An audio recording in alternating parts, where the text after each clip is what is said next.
you doing, Jane? Good, how about you? Doing well, thank you. Good to see you. Very good to see you. Thank you. And you didn't have to drive in fog. No, I didn't. It's very nice outside.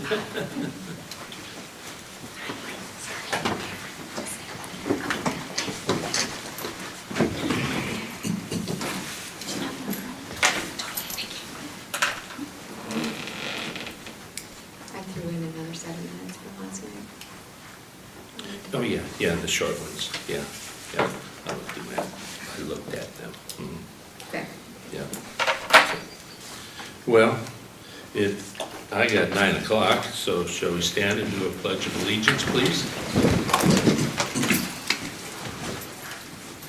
I pledge allegiance to the flag of the United States of America and to the republic for which it stands, one nation, under God, indivisible, with liberty and justice for all.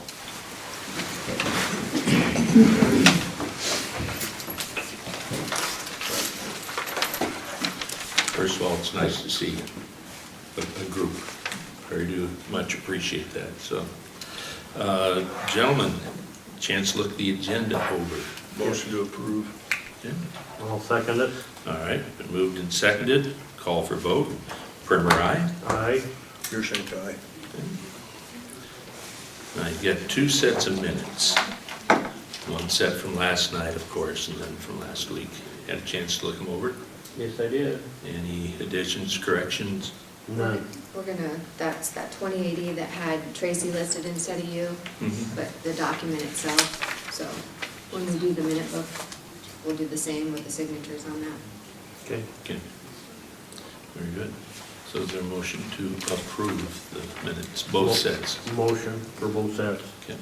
Second. Moved and seconded, so call for vote. Primer, aye. Seaman, aye. Pearson, aye. Very good. Going to jump down to one we kind of moved forward from last week. Number 8 was to appoint Jim Wheeler to the Historical Preservation Commission. I visited with Jim again last week, as did Robert, and he's ready, willing, and able. Okay, I'll make a motion to appoint Jim Wheeler to Historic Preservation Commission. Second. All right, that's been moved and seconded. So I'll call for vote on that, please. Primer, aye. Seaman, aye. Pearson, aye. Perfect. Okay. And one last one before we have Kyle rolling here.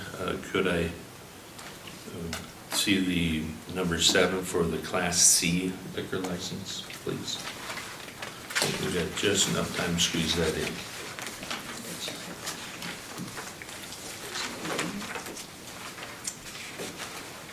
Grace, would you like to have a chair? Hold on, I don't have the thing this one.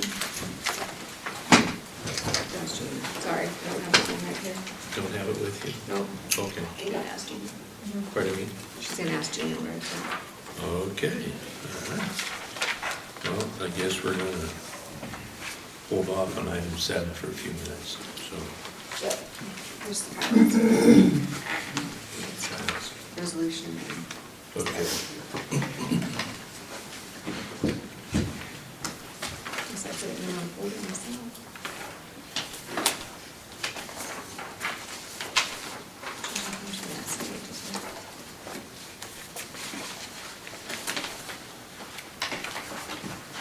It's a pending license, so she didn't print it. Oh. Did you hear that? It's pending license, so it's not printed out yet. Pending from the state? Okay. We always put it on here because they might send us some at night and be ready to go. So Okay, so we're just gonna move that forward, move the table that. So with that being said, can I get a motion to table item 7, please? Motion. I'll second it. Been moved and seconded. I'll call for vote on that, please. Primer, aye. Seaman, aye. Pearson, aye. Thank you.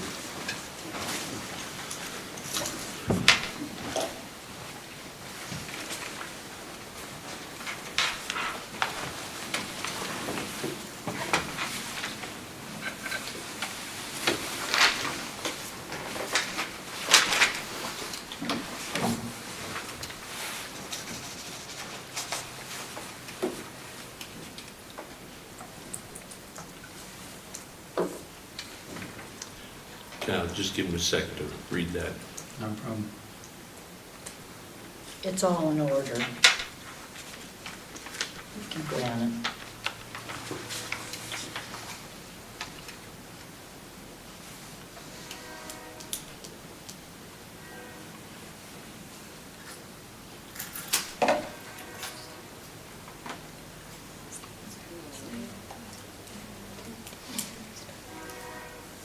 Oh, sure.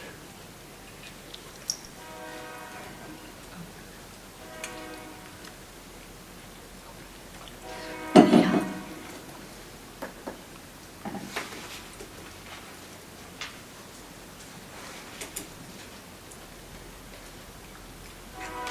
It's 9:05, so Barb, If Kyle, shoot. Kyle is asking for a variance to our subdivision ordinance for Ed Hensley and Hensley Innovations. We land use changed that back in, what was it, October? It was actually July of '22. And now they need to split it off. It becomes a subdivision with that split. We're gonna give it a parcel letter, correct? And vary the rest of the subdivision requirements as it's not for building purposes and it would not apply. And so we're asking for the variance to let that go ahead and be a parcel letter. Sure. Yeah. And I had visited with Ed regarding this, so. I guess I should have kept it. What's that?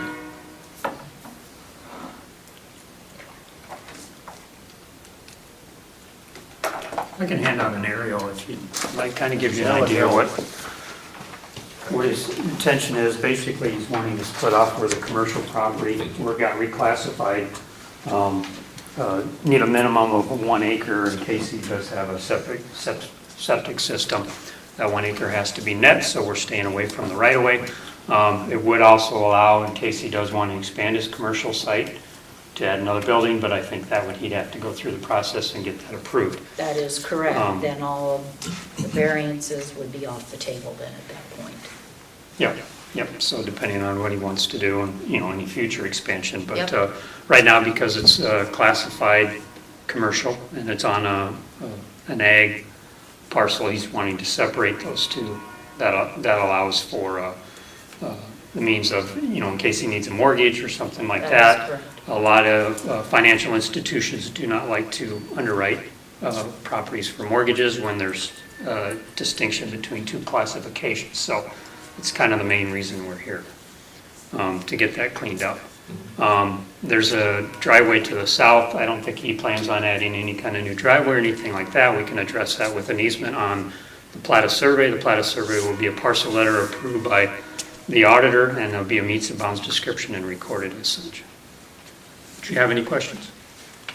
So by separating this, and he decides to, say, put another building up to expand his business, whether it be a storage business or storage building or whatever, I mean, he would have to, He would have to come back to Come Ben back. Ken to ask for a land use change to do so.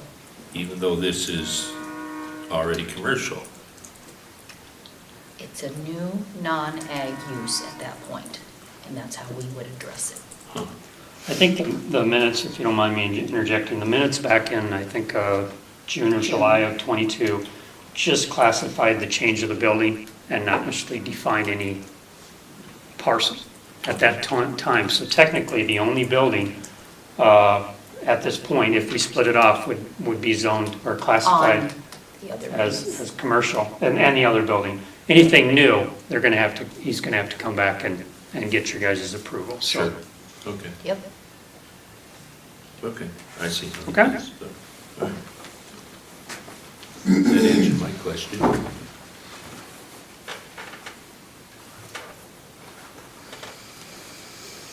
Well, I'll make a motion to approve the resolution 24-10 and the variance of Benton County subdivision for Ed Hensley Innovations. Yes.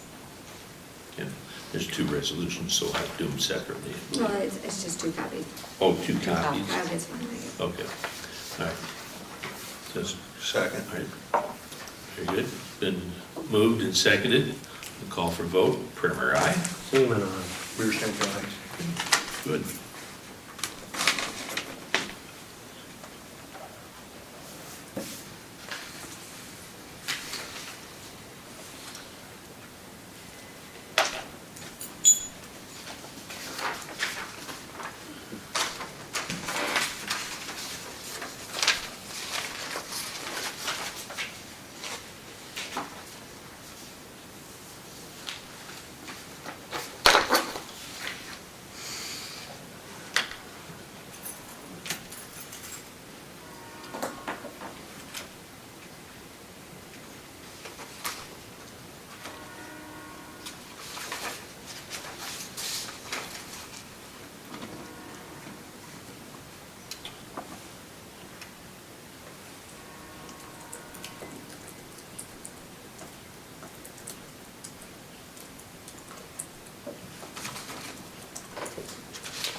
Yep, I'll sign it.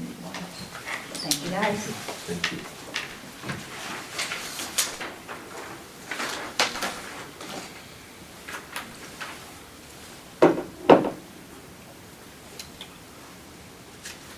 Thank you, ma'am.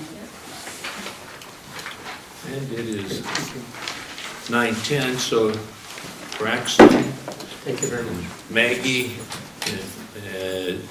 just the two of you, correct, so far today? Nobody else could make it. Would work. Okay. If you'd like to come forward, please, we've got a plaque we'd like to present.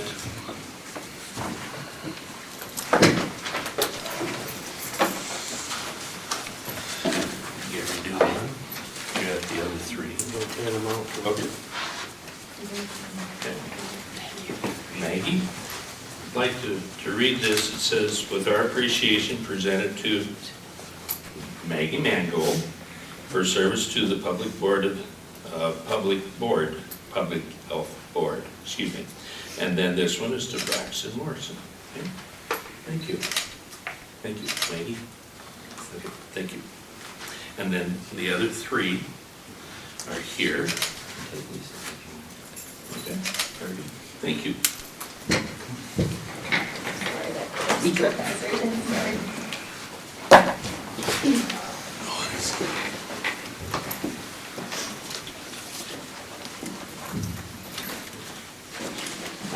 Okay.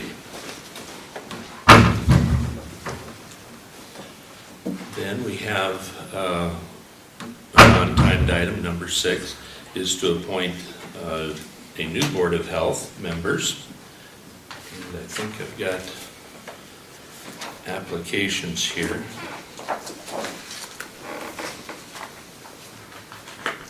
Are you going to stagger those terms? I'm sorry? Are you staggering those terms, or how are you going to do it? Well, they're normally 3-year terms, aren't they? Well, and they were staggered in the past. So. Okay, I don't know how they were, who was up and when. Yeah, it should be on this one.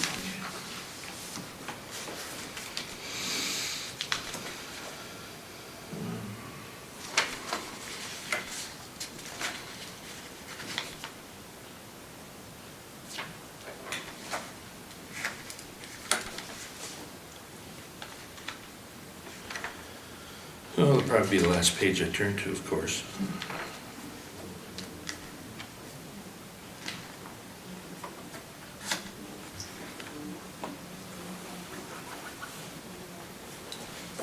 I can't read that one. I don't see it, Haley. Take a look here. Yeah, I'll look on mine. Okay. Anyway, here are the 5 to look it over.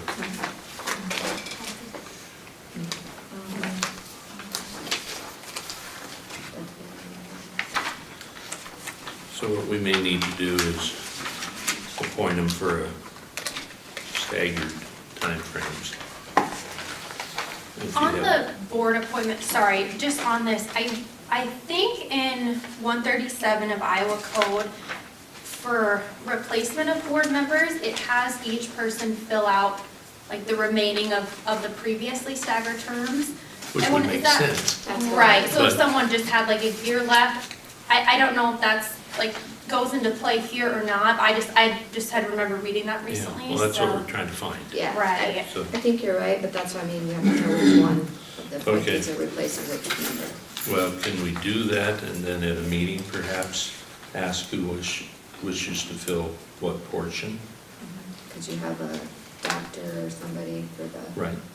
I would just assume that one would go into. Well, you would think, yeah, So, okay. three would end in 25 and two would just end in, or will end in 24, so, yeah, 3 and 2. 3 and 2? Mhm. Okay, all right. So, what I did is 9:15, so let's take and ask Jane, please, to step up.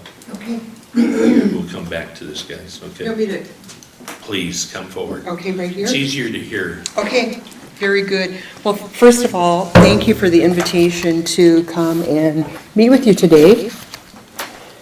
And thank you for the support that you've given us over the years. We have submitted a funding request for the same amount that we've asked for in previous years, $78,776.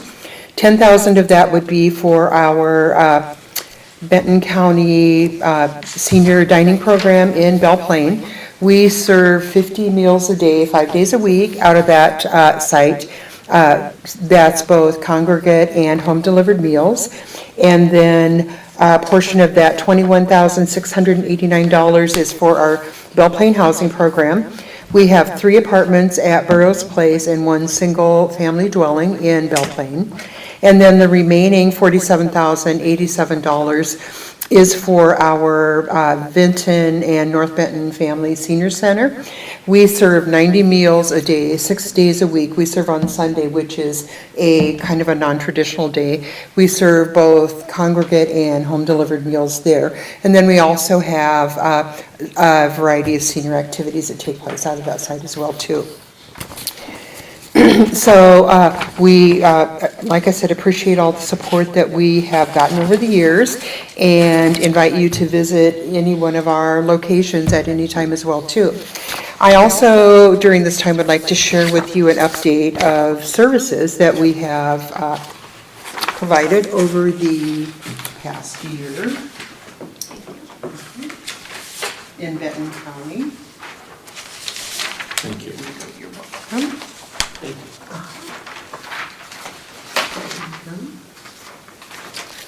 We served 1,763 people in 2023 in 912 households, and we distributed $874,790 in direct assistance to those folks, as well as $540,000 in food assistance. We also provided a variety of services, housing-related services during that time. Food assistance was the top service that we provided within the county. We served 1,289 people living in 631 households with utility assistance, and that would be the LIHEAP program, or through energy assistance, that's electricity, heating, or water assistance as well. 8 households received weatherization services, and that's providing energy efficient measures to make the house more energy efficient. 2 veteran families received almost $6,000 in rent or utility assistance and stabilized those homes in helping them find permanent housing. We provided over 24,000 meals to 347 families at our Rural Senior Services Program. And our food reservoir distributed over 300,000 pounds of food to food pantries in the community. And our Head Start program served 28 different children through the slots we have in Benton County, either through full day or part day slots. And one benefit to the full day slots is it allows the parents to work or go to school while their children are in safe care. And then we also served 145 families through either the WIC program or the maternal and child health program. And that provides health-related screenings, dental screenings, hearing screenings, and helps them find health insurance for their families. So we continue to enjoy serving Benton County. We believe that we're an important part of making life better for low-income families. So. Having served on that board, it's amazing the work that you folks do. Well, we couldn't do it without the support that we get from the supervisors here in Benton County and the community. I've said it before, and I'll say it again, for your requested amount. It's a heck of a bang for our buck. Well, thank you. It really, really is, so. And if you have extra copies, if not, I'll I do, forward mine, but I'd like members of our media to please Absolutely. get a copy. This is some good information. I don't have one with me, but I can. I changed purses right before. That's fine. I don't even have any, so have that ahead of me. Okay, that would be great. Any questions, gentlemen? None whatsoever. Gary, you're relatively new to this board. But Right. I find it's It's been a great It's got member so quite far, an so, impact. yeah, definitely, yeah. I've been over there already. yeah. Mhm. Yep, wonderful. So thank you for this opportunity. Thank you for coming in Yes, today. thank you. Have a great day.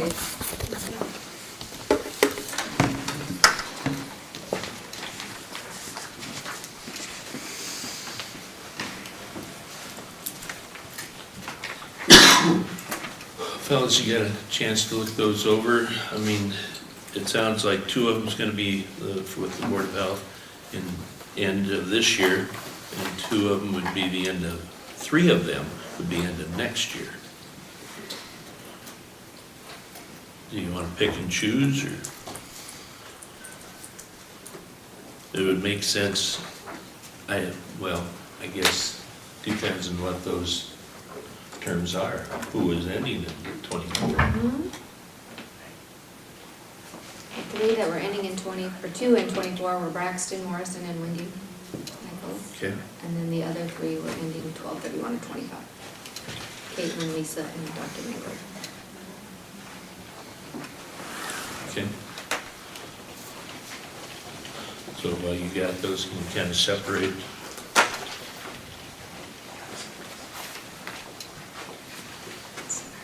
Would it be all right, let them? I don't have a problem with that, I really don't. Get together at the meeting, Yes. Grace slipped out. She was looked up. All right. I don't think there'd be an issue with it, so why don't we do it that way? Okay. Okay, that way we're not picking and choosing. Yep. Okay, that sounds good to me. Gary, you've seen these, obviously, okay? So, you want to read them off? Make a motion, read them off? We go with the 5 that we pulled for that we originally said. We pulled that one out. Yes, yes. Okay. And I'll make a motion to appoint to the Public Board of Health Lori Mott, is that right? Kayla Burkhart, is that right? Is it Tia? How do you pronounce it? T-A-I. Todd was like Ty. Tia? It's Ty. Ty, okay. Burkhart. Jean Olin. Yeah.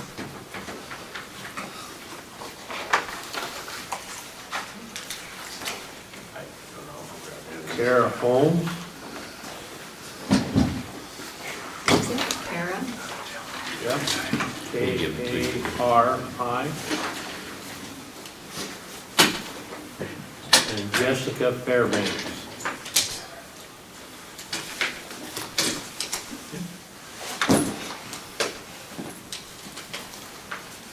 a second? Second. Okay. Been moved and seconded that we appoint those 5 members to the Public Board of Health. Call for vote, please. Primer, aye. Seaman, aye. Mearshank, aye.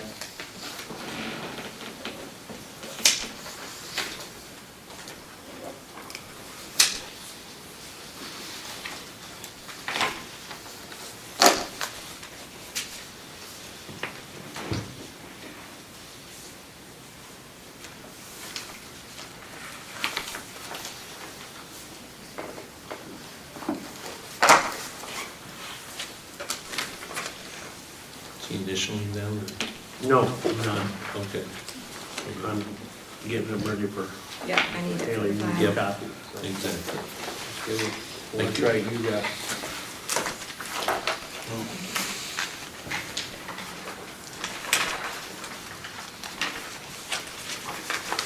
Well, we have 5 minutes.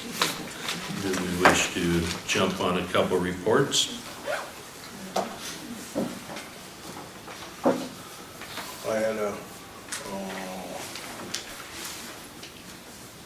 I had four board meetings last Thursday. I could only attend 3 because one of them overlapped. Sure. That same problem on Friday. The,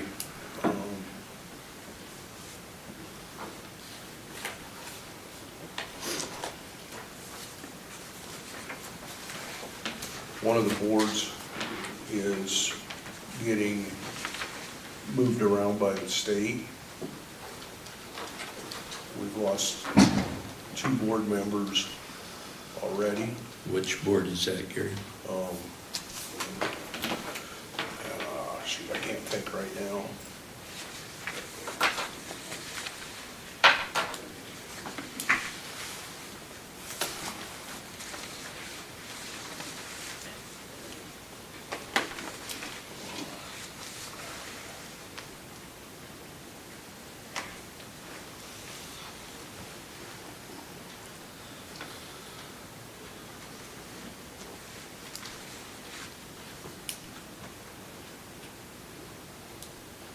Well, maybe skip that one and go on to another one.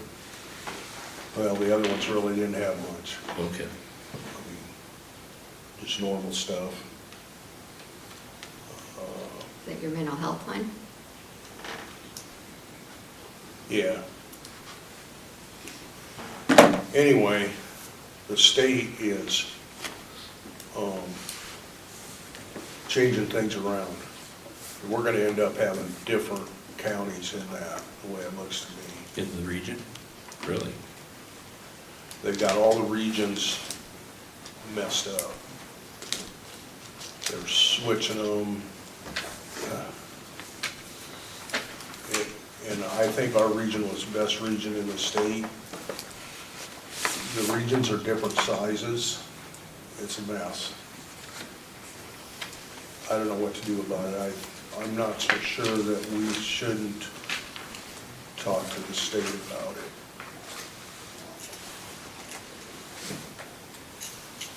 It's a mess. Much stuff. Tracy, can anything quick? I had Yeah, towers, about 2 minutes. Zoom meeting, they're working on the towers, they're putting equipment on the towers, dishes and antennas. Also had Eastern Housing Trust Fund and ETCOG, and just a meeting. Okay, all right. I don't know, so how about we circle back? I had a couple of them, so I'll come back to those. I've got some information I want to pass on, so, okay. I got 9:30.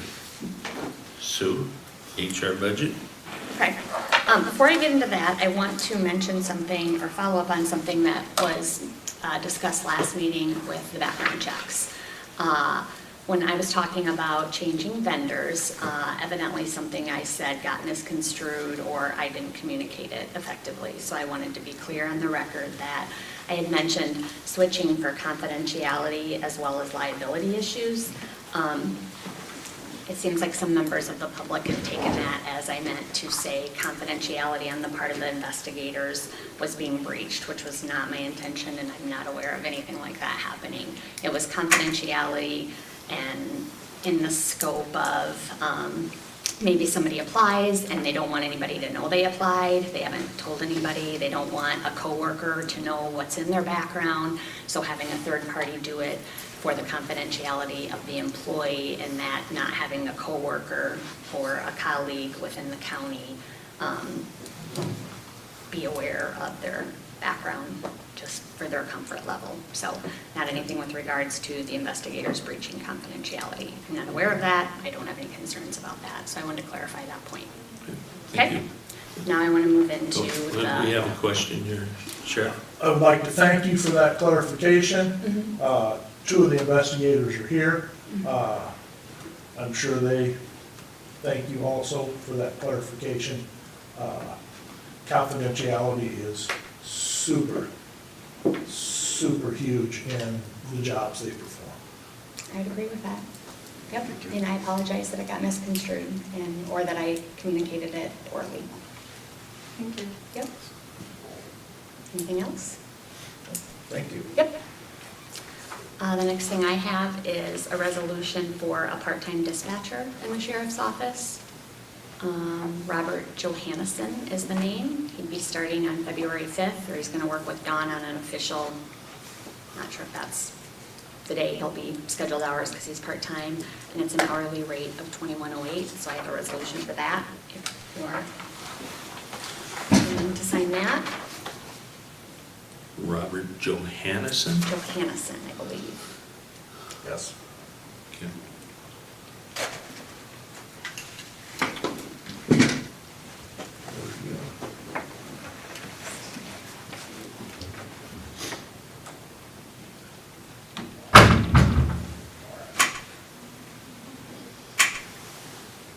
You want to make a motion on that, Ken? I'll make a motion to approve the hiring of this dispatcher, part-time Robert Johannesson. Johannesson. Second. Okay, been moved and seconded to hire part-time dispatcher. Call for vote. Primer, aye. Seaman, aye. Deershank, aye. Oh shoot, I went out of order. Sorry, I was supposed to do my budget first, huh? Yeah, let's circle back to it. Okay.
Okay, so What department is that?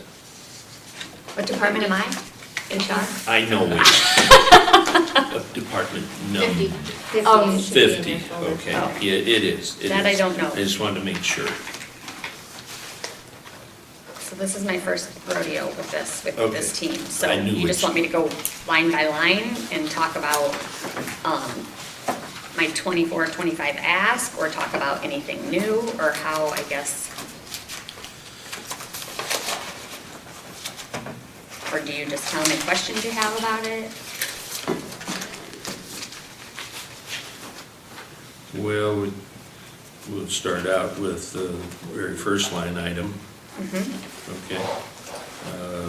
With your request.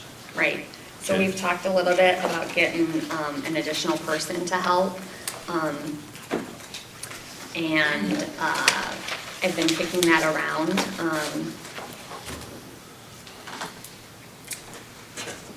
And I would like to start with maybe part-time help, so that's what that increase there is estimated, if I could find somebody at 20 hours a week perhaps, just to kind of help with some of the miscellaneous type stuff. I don't know if I would find somebody who's willing to take part-time, but we've had a few discussions about, workload and trying to have a work-life balance, and I think having that additional support might help with that. So that's what that is. I think I estimated 20 hours a week at $20 an hour. So there's no benefits or anything built in for that. I also thought I might be able to find an intern, which could be even less, to get just some experience perhaps. Yeah. So that was that item. And so that'll be reflected with the FICA and down below, I Yeah. presume, yes. Okay. And then the employee recognition awards, that's a new item. I had talked to department heads about us doing some sort of an employee appreciation or employee of the month or employee of the quarter program. And we would have to draft a policy, of course, to be, to follow code about how, I've talked to a couple other counties that do that. So that would be, if we did that, something we can do for awards, per the things that we're authorized to spend money on for that, of recognizing employees. Okay. And then all those are the same. Haley, if I may jump in here with a question. I presume out of the supervisor's side of the budget, like the plaques we did this morning, were outgoing board members. I think that's an excellent idea for people that go off our boards. So that would probably come out of our budget, not an HR budget. Is that correct? That's your call, if you want to add something to it. Okay. We should probably talk about that, guys. I think to show our appreciation for people leaving. We're gonna have Scott going out of here this year, so, Commission will take care of that. We do The retirement. windshield. The commission will take Oh, care of the that. commission. We did budget for a small amount for retirement gifts too, so. Okay, nice. All right, great. Didn't mean to interrupt, just No. wanted to see where that would fall. Right, yeah, no, good point.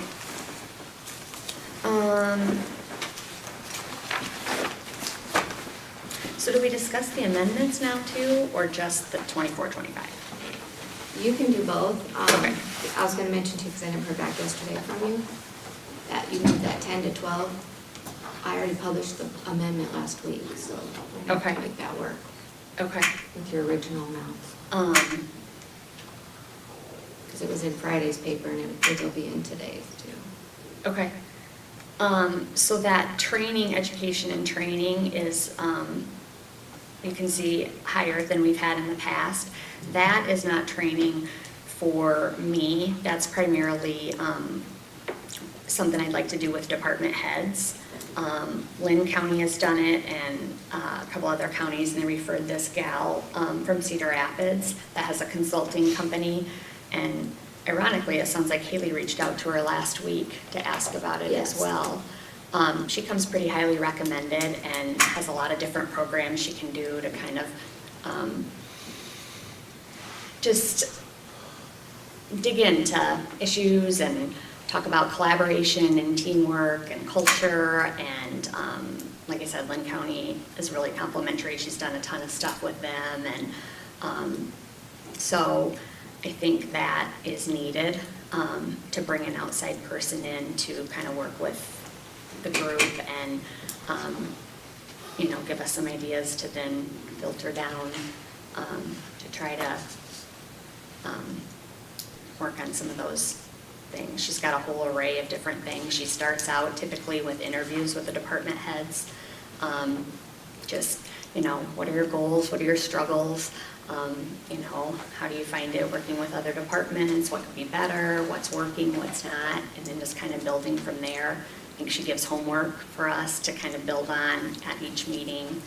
So that's why that one is a big jump. So that wouldn't be ongoing, to kind of just get us started. The legal fees we talked about at a previous meeting. I had never had a line item for that.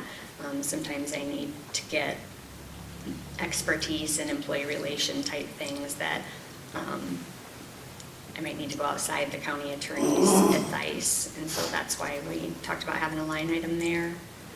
And then the background checks, that's a new one too. And we talked about what those costs are, and that's probably a high guesstimate. We're not gonna hire that many people, I don't envision, but I just wanted to put it in there to be safe. But I'm sure that will be under. And the other one that you just see a big jump is probably health insurance. And again, that's just me, but I think the budget that was made before me was for a single person, and I have a family plan, and so that's why that number jumped. Any other questions I can answer about it?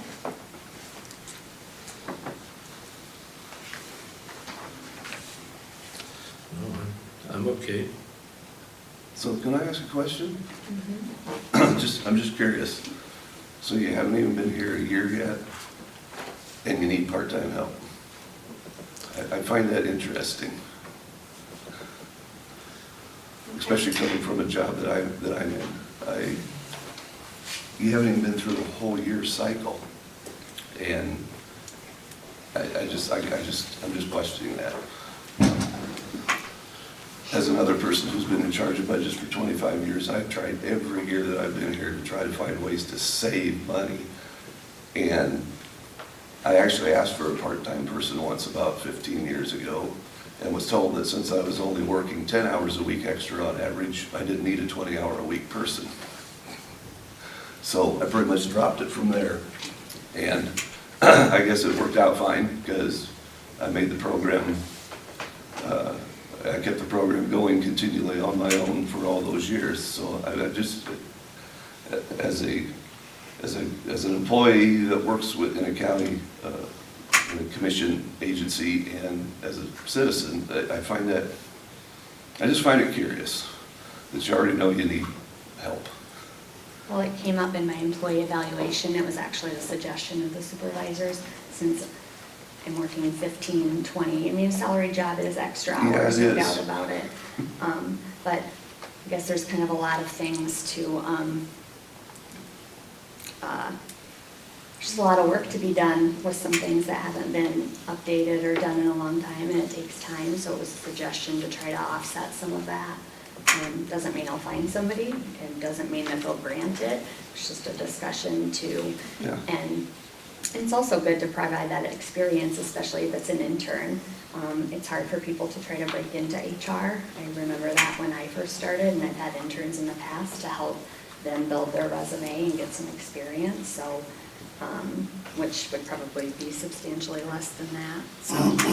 Especially if you get somebody to come in on a work study type thing, or what'd you call that? Internship? Internship, thank you very much. Mm-hmm. Yeah, and I know you do have some temporary help, not much, because it's only about a $4,000 item on your budget. So, but, yeah. Yeah, I was just curious. It just seems odd to me. Mm-hmm. Yeah, and they might also be able to assist in days when I'm not there. I mean, you know, just so that employees aren't waiting for a return call about something that they might be able to discover. And This has also come up with Grace's position, you know, with her being on vacation, which you don't take. Yeah, so, but that's an advantage that you're going to reap the benefit of, from what I understand. So, I mean, that's good. But, yeah, vacation, sick, leave, or whatever, maybe, so, And you can always lean on our office, obviously, we've done the duties Sure. before, so there's things we can help you more with. Just gotta reach A out. lot of it can be filing, et cetera, record keeping, so, but, yeah, good point. I would think that, as you get into your job more, your amount of time will probably be less because you're, I don't know what to say, maybe cleaning up a little mess. So, okay. Okay, well, let's move on. Okay. I'd like to comment on that as well. I do agree with Scott that she's only been here 6 months, 9 months, and we already know we need help. I was looking at my tax statements, and I went back to fiscal year 17 and compared it to my taxes current year. They've gone up 51%. That's just on one parcel.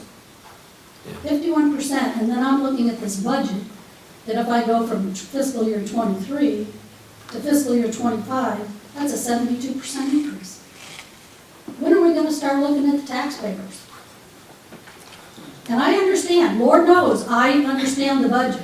And Yes, I you know do. Yep. that it's gonna increase, but we need to take every measure possible to keep it as low as possible.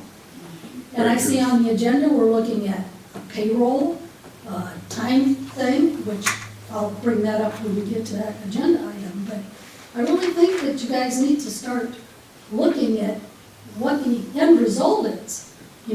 My mom always said, watch the pennies, the dollars will take care of themselves. Heard that many times. Well, Yeah. and I think we just need to slow down. Her workload may be really big right now, because she's catching up on things that haven't been done. Well, in a year, when those things are done, we'll have a part-time person on board and the workload will drop. So I think you need to wait and see Well, how part-time things. person isn't a full-time employee that you have to keep going with. Part-time is Well, we simply that. probably would. I'll give you that. Most part-timers end up being full-time eventually in one department or another. Very true. So, yeah. Well, that's why I was gonna start maybe looking at the intern route, because then Right. there's no, Yeah, and you wouldn't be the first department to have interns. So, yeah. Okay. Very good. okay, and my next one is the HR payroll applicant tracking automated time system. So you guys had approved back in September the automated time system, and since we're talking about money, I just want to reiterate, that was at a cost of $47,920. That was just for implementation, to get that system on board. And so, since that time, I was doing a little more research and had some concerns about the cost, had some concerns about the customer service, some of those things. So then I started to talk to other counties, I talked to other HR people, and then started to look at some different systems. In October, Haley, Alicia, Nancy, Ben, and I met with a vendor to look at their payroll system. And they had some great features, and we kind of were kicking that around, but they didn't wow me. And in the next several weeks, I continued to do it. In mid-October, Haley sent me an email from ADP, which is a vendor that another county uses. They had reached out to her, she had forwarded them to me, said it might be worth looking into. And so at first I had some concerns about their customer service from previous life, but they talked through kind of some changes, things like that they had improved upon. We continued to have conversations.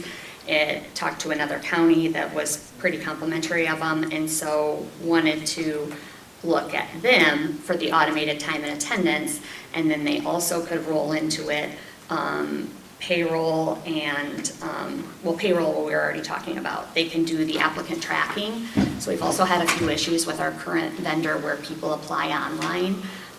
They've made some changes, and a couple of applicants have called to say, did you get my application? And when I call and follow up with them, it's stuck in cyberspace somewhere and we don't get it. So this is all one system. They correlate with Assured Partners. They have a relationship with them, so when we get the benefits piece online, it would go with that. We tried to have a meeting with the auditor's office to kind of collaborate on how this might look or work, and that wasn't possible. So we're kind of running up on a timeline of what are we going to do going forward. So I just thought I would bring it at this meeting for discussion to see about, the cost. Their cost is 15 something rather than the 47,000. Can I add something to that? So when Ben and I were doing budgeting, I found out you redacted that from Tyler, time and attendance. That was board action that they approved. I mean, I was just curious, why did we redact that so far back if you had intentions of not going with them from the get-go? We had talked about that we were looking at other vendors. But then when I suggested that other vendor, you told me, no, you were not looking at anymore, so I kind of dropped it. And then after seeing the research for Iowa Code 331.506, since the payroll duties is my office, I would think I would have insight and say on what kind of vendors we're going to even continue to look at, because you have not shared any other information with me. Right. So it looks like we have, though. On 12/8, you had sent an email asking if we had questions about how things are handled in your office to discuss with you first. And so then Ray reached out to set up a meeting with me and you and Tracy to discuss it. On 12/14, you canceled the meeting. Ray attempted to schedule again. You agreed to 12/28. 12/28, you canceled the meeting. Ray rescheduled for 1/3. And then he said, despite numerous attempts to get Haley to meet, she has refused. She said she figures out what you wanted to talk about and has no interest in discussing it. At this time, I was okay with the time and attendance and looking into a paperless timesheet, but I am not going to outsource payroll and have to do journal entries and learn a new whole software program. I'm sorry, I'm not willing to do that at this time. Right. Well, the other reason that prompted the research was the amount of errors that have been happening on payroll. And I find that interesting too, that you're polling employees for payroll errors, because if there is a payroll error versus a timesheet error, those are two different things. Somebody can interpret their timesheet, for example. I mean, I don't even have to get into that with you. But how come these employees haven't come forward then? If there's so many, I would like to see that's an open records request. All those people that you polled. I didn't poll people came to I have ask people, no, I have 5 people that wrote questions. statements to me that you were going around and inquiring. So I would like records of that and show me all these payroll errors, please. Well, let's look at the dollars and cents of this, okay? You had mentioned that ADP was like 15 grand, and Sorry. Tyler is 47. I mean, this is just like Jill's saying, this seems like a... But ADP has had some concerns too. After doing some more research with that company too. The only thing, Rick, make sure you're comparing apples to apples. Exactly, because that software And is I not- don't know one from the other, Now, obviously. Everything is run through Tyler already. I understand it's gonna cost more for this, and we are fully on board with the timesheets going through Tyler. I think that makes more sense, it's up to date, and it does improve the errors, because people are clocking in themselves, their department heads would approve it, and it would come to us. We still would have to do things, and if it's on Tyler, it's automatically gonna pull all the numbers for your budget. It's not hoping it, when we upload it, that it uploads correctly, and then it pulls the right numbers. And I know what's gonna happen is there's gonna be a ton of journal entries that we gotta go through, and So I don't think it's fair to say I know what's going to happen. They have successfully converted people that were previous Tyler customers, and those people will attest to the fact that it was seamless and there wasn't issues. So I don't think it's fair for us to make assumptions about what's going to happen with journal entries or errors or data security. Again, that's why we wanted to have a meeting to kind of talk through those things. they've been through that. They've taken Tyler customers, so they're familiar with the journal entries. What they're saying is that you're gonna have less journal entries. So did those Tyler customers upload everything from this ADP to Tyler for their budget? Or did they completely get rid of Tyler?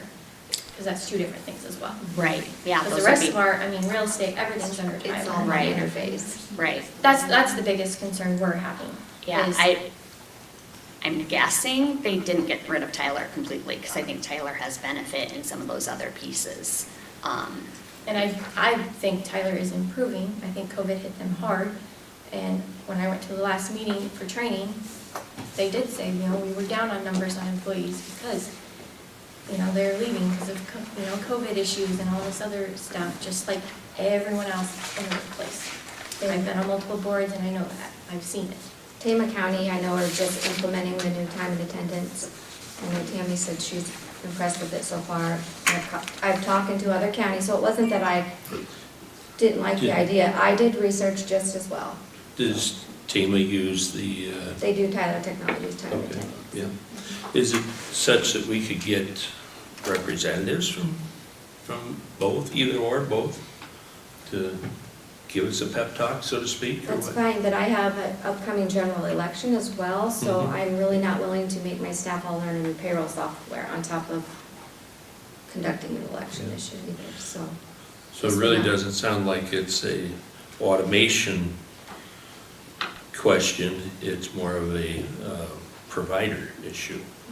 Yeah, yeah, like I said, we're up for automating Okay. it. That seems more.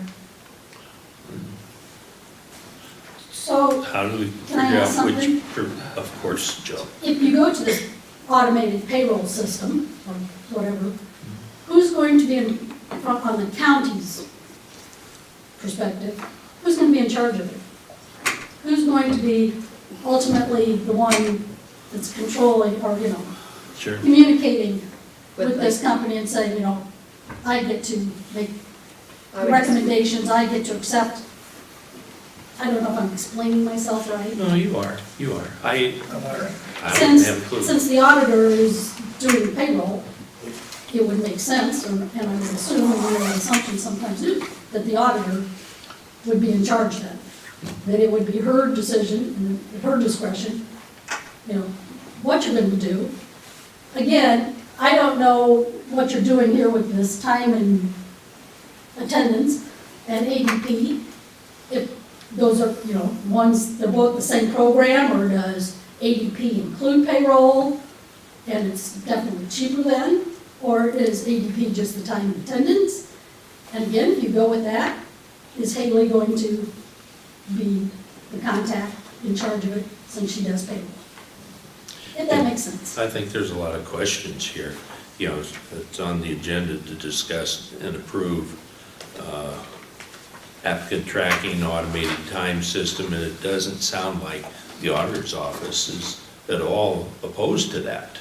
I'm not opposed, no, we were already in agreement with the time and attendance, because Yeah. I've even reached out to Ron 2 years ago. Yeah, you were looking at it when I started up. Yeah, because Right.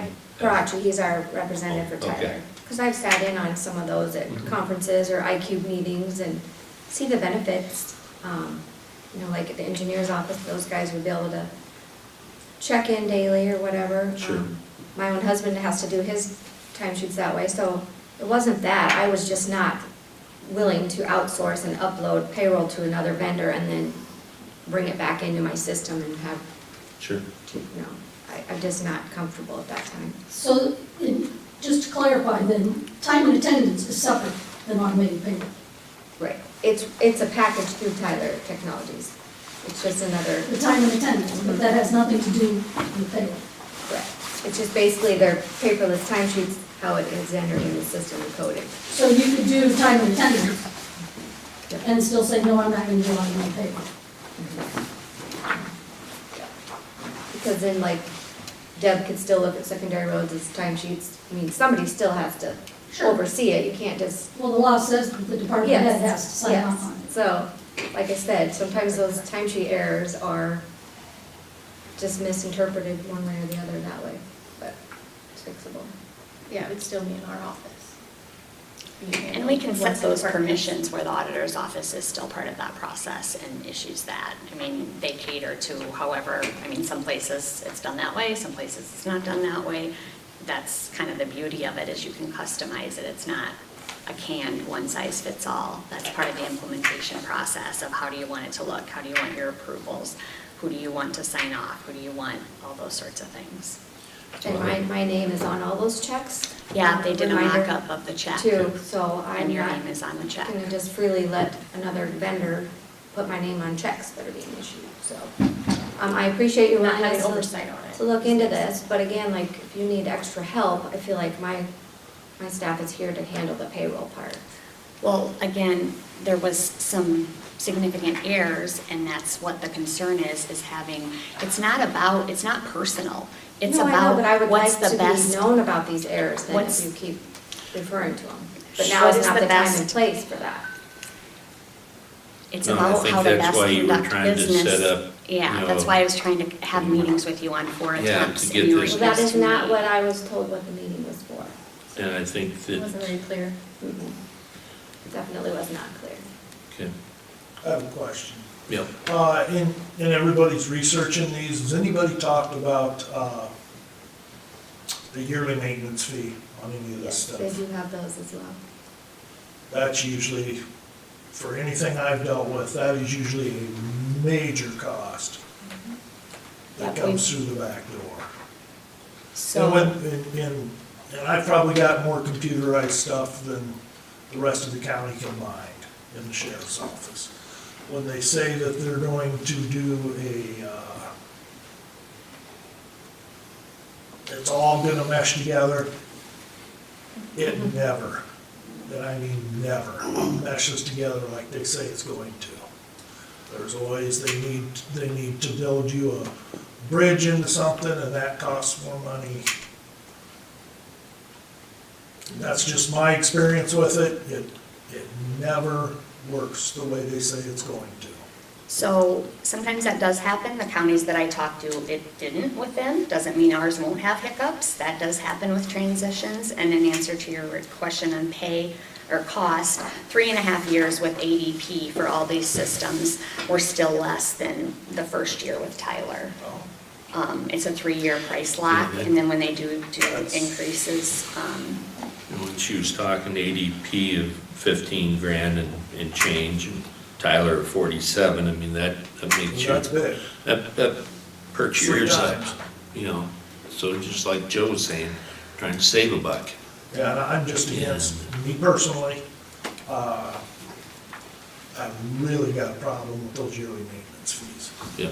They just go up and up and up, and every time something goes wrong, it's not covered under the contract, so you gotta pay for it anyway. I think we want to get clarification on the cost of that, because I don't think that's what Ben said the other day in the office. I thought he said it was Well, I a think little what over we, $5,000 a year, since we if, already have everything else. yeah. But, so I get clarification on that. And B, it's 47 the first year, and then I think 6,200 every year after with Tyler. But still, 3 years with ADP is the cost of the implementation of 1 year with Tyler. Well, And you get more than just time and attendance. You're getting the electronic onboarding comes with that. So, you know, the applicant, you can electronically send the applicant stuff. So, you know, currently applicants are coming in here and, you know, taking time, and we sit down and do that paperwork. That would be electronic as well, so they could fill out some of those forms electronically. If they chose to, they wouldn't have to, but a lot Is of that- people prefer that now.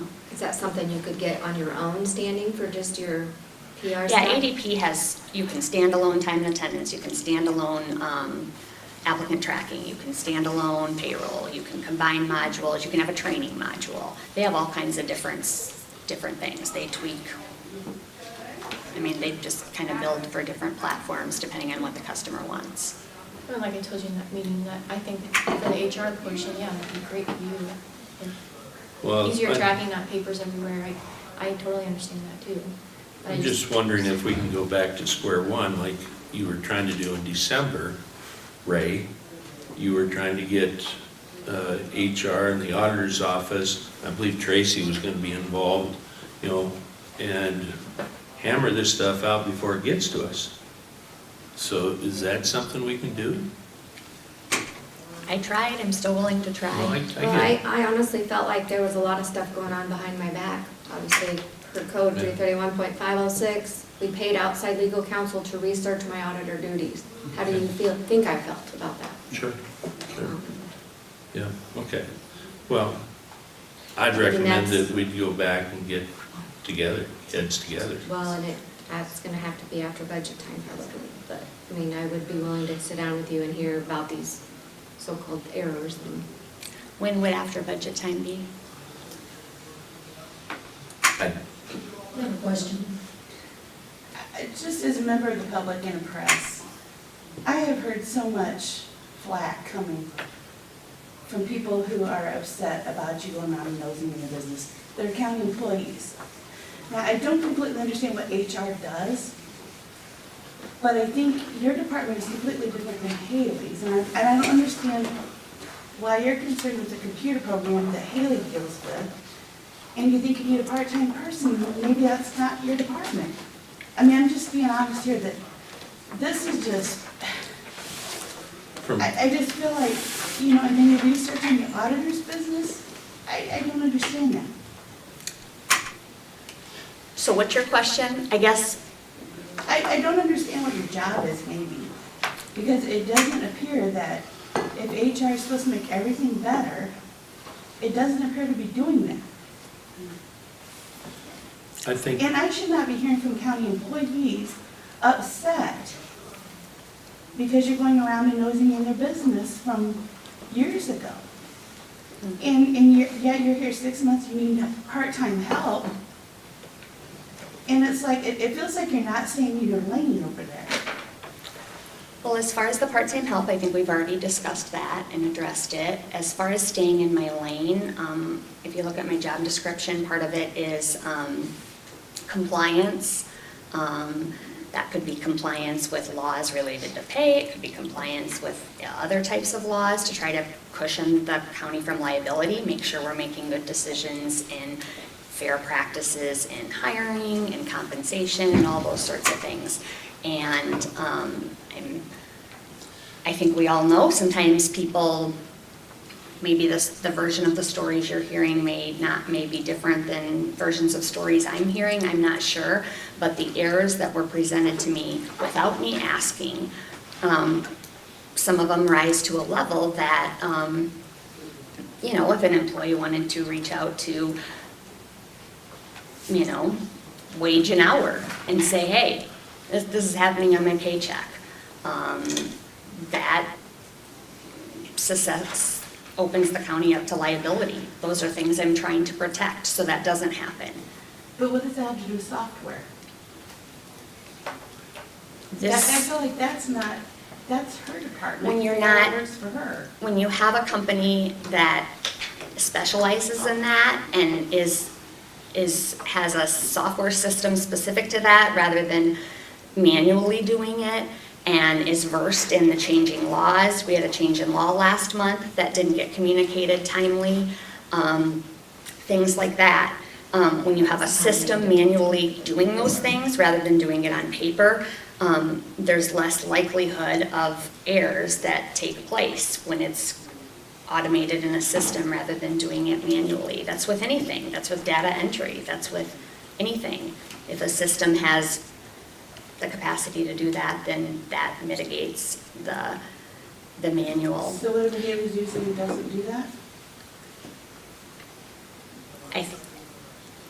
It's a paper timesheet and an access system, and I'm not sure exactly what all is involved and how it is, but things.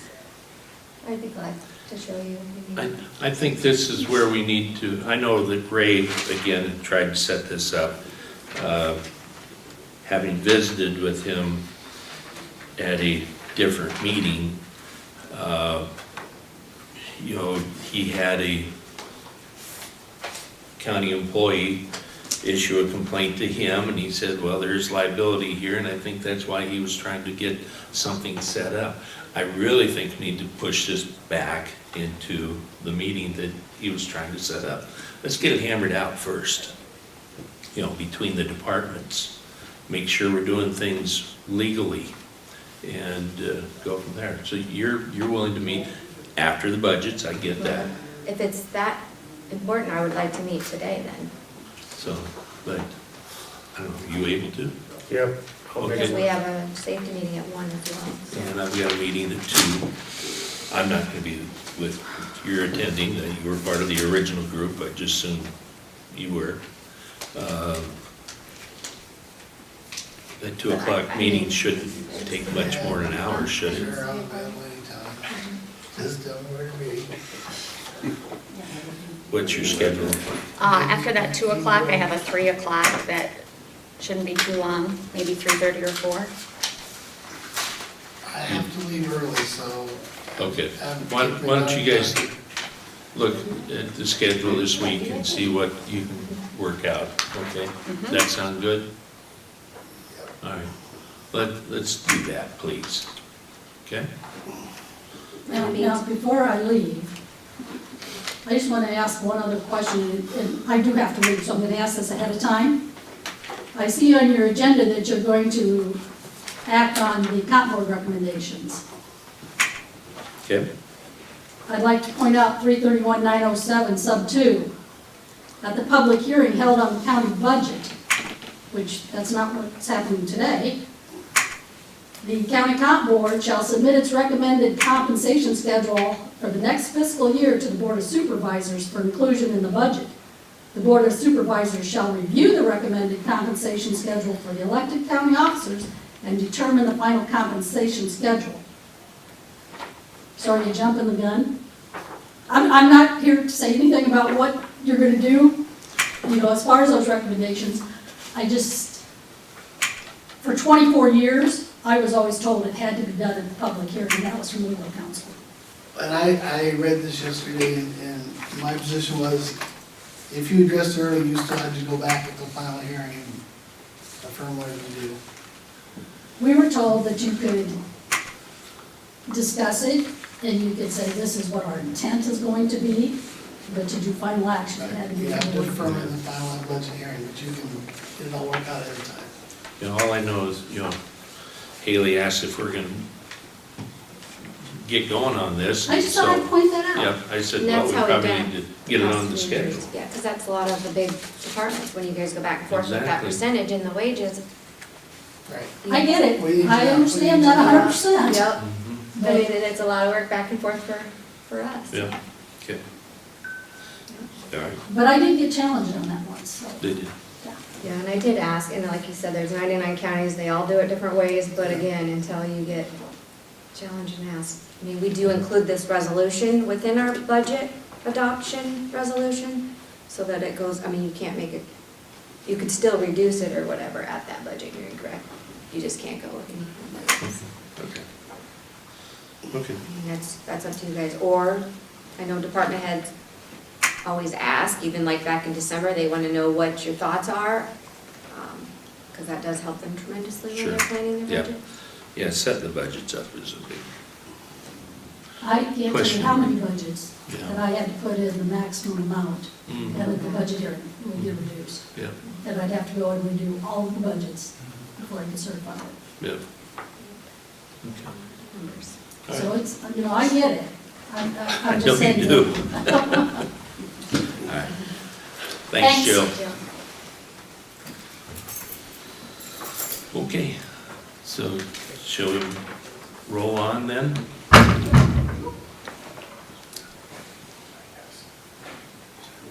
Ray, you will get with them, Yes, everybody's schedule, Yep. the scheduled PDQ, right? yep. Attaboy. All right, because I like to get this thing, Yeah, I'd like to have it behind us too. yeah, okay. So, I guess we'll move on to Myron.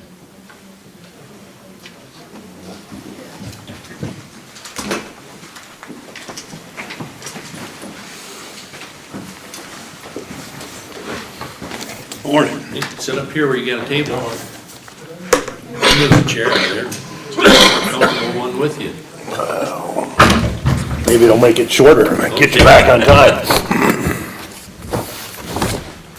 Do you want to go in the order as the agenda's posted, or do you have a preference? Because I don't care. I don't think we have a preference. Do you guys? Nope. Do you want to start with the proposed budget then, since that's the first thing on there for fiscal year '25? Sure.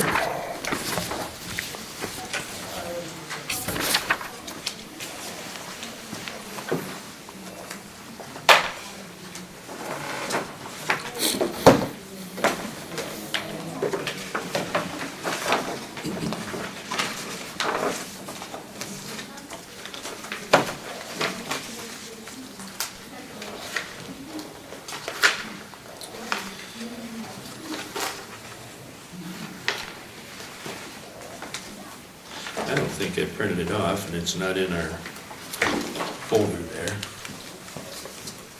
Did you print it off, Tracy? No. Okay. I'm gonna say we don't have it. Okay. It was on my computer, but I didn't print it. Can you maybe get us a copy real quick? What do you need? His budget? I brought him in last week. Should be there. I brought it last week, because he was supposed to present last week, but I can have a copy of mine. Let me go further back here. Fund 20, Department 20. 20, there it is. Okay. Should look like this. That's Department 20.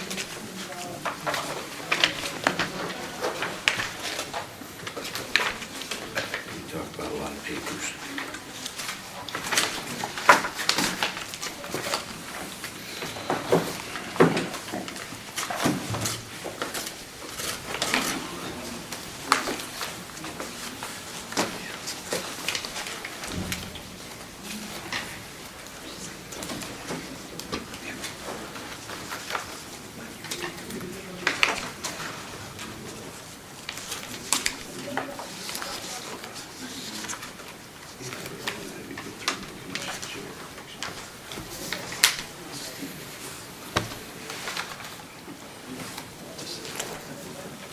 I know.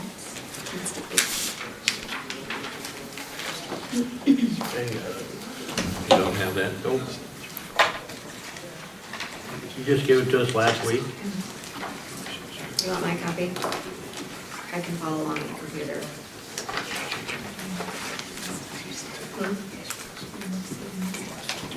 Let me Because sit I down even and get highlighted some copies. stuff on it, so here.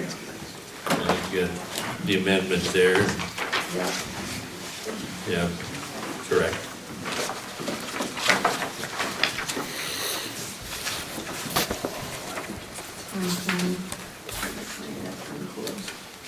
Yeah, these are all the ones you gave me the last 2 weeks. These are the ones further.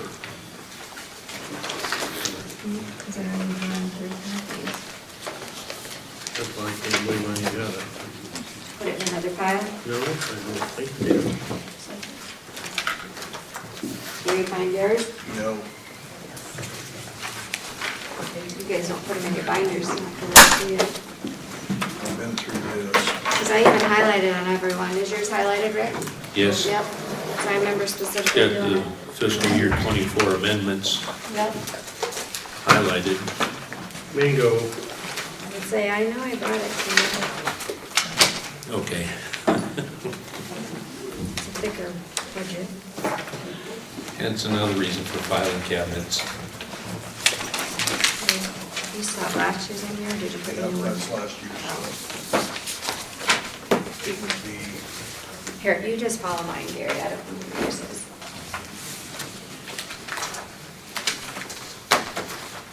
thank you.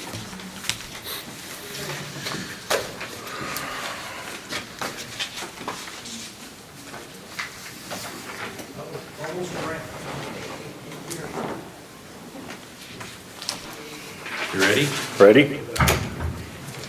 Okay. All right.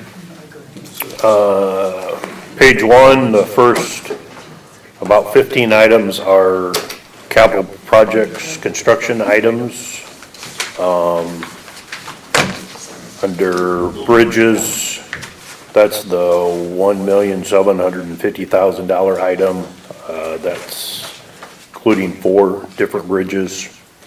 One that's on the agenda here shortly, another one with right-of-way on the agenda, but bridge in Big Grove Township, the one in Cedar that we just approved the plans is being let locally next month. One on the Lynn Benton line that I've got on the agenda here today, and then 2 bridges on 17th Avenue. One that's going to be a box culvert, one that's going to be a bridge that we're buying right away for, getting ready for the April letting, but the bulk of the construction costs are going to be in fiscal year '25. The $625,000 under box culverts includes one of those box culverts, otherwise it would be box culverts that we put together for a local contract for fiscal year '25. Any questions on page 1? Page 2, actually the bottom half of page 1 and about the top half of page 2 are what I call a clearing account, an 0410 function. That's where all of the labor or personnel costs go that aren't credited, charged directly to a DOT coded, overtime, vacation, all gets held in these accounts, and then those all get zeroed out and spread back into the budget in other areas, all done on a percentage basis. If 20% of a person's time is done on bridges and 80% is hauling on rock, it's split that way and done to those codes in the rest of the budget. The bottom half of page 1, I did include the union contract has a 4% pay increase July 1 for all the union employees. I figured 4% for all of the labor or the salaried employees except the office manager. I figured that at 6%, going from 44,000 to 46,250, which is right there in the middle of that sheet. Any questions on page 2? Page 3,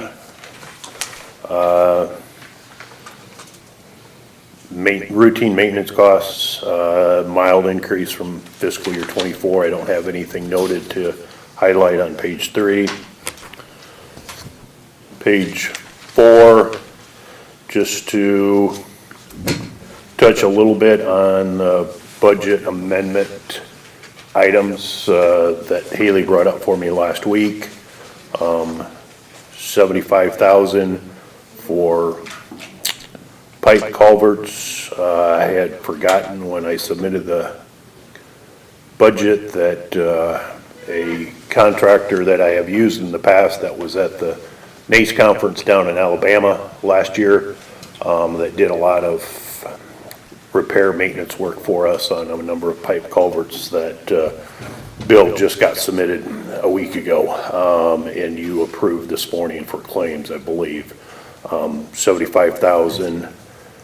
The increase on box culverts was for some maintenance work that a contractor that had called and provided a excellent maintenance price on some box culverts this winter, since they were all caught up with all the work they did last construction season. Looking to keep their guys busy for the winter if possible. A little below halfway point, $2,287,000 is the line item for where Secondary Roads buys rock for their gravel roads.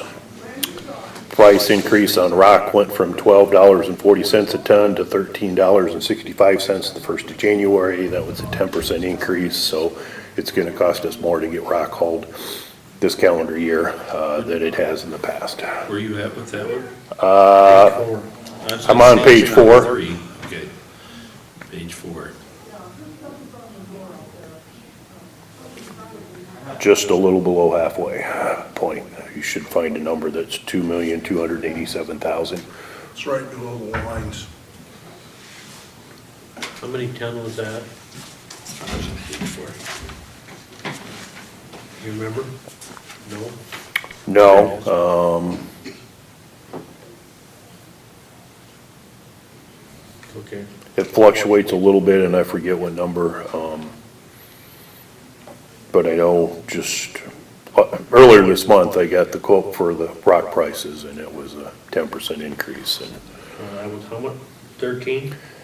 went from $12.40 a ton to $13.65. Okay.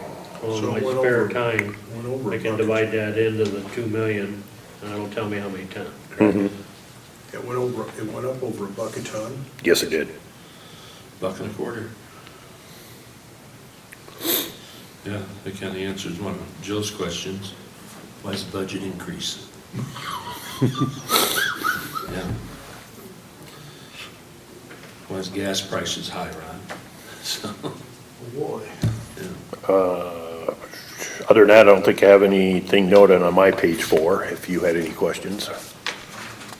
The yellow marks on here is why the budget amendment. That was the Those budget budget amendment. amendments. That's what I thought. That was increasing from what was, I think, 10,000 on the pipe culverts to 75,000 and from 20,000 on the box culverts to 75,000. The only question I got, and I'm just gonna hit on it real fast, page 3, halfway down, engineering services, 140,000.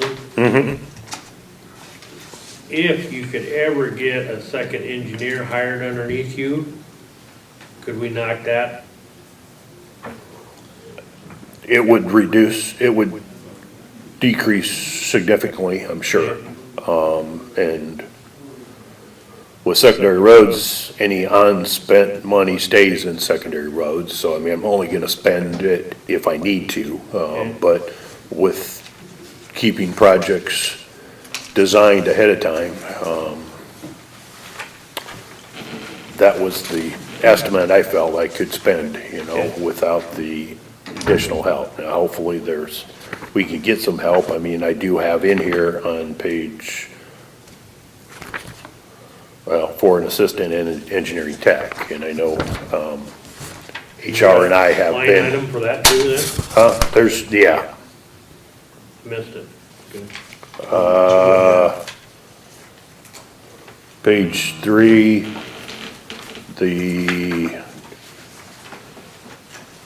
it'd be the second third and fourth item below that line, near the top, Yep. 65,000 and 85,000. Yep.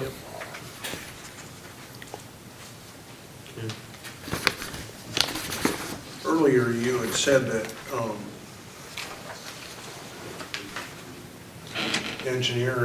engineers for counties are really hard to find.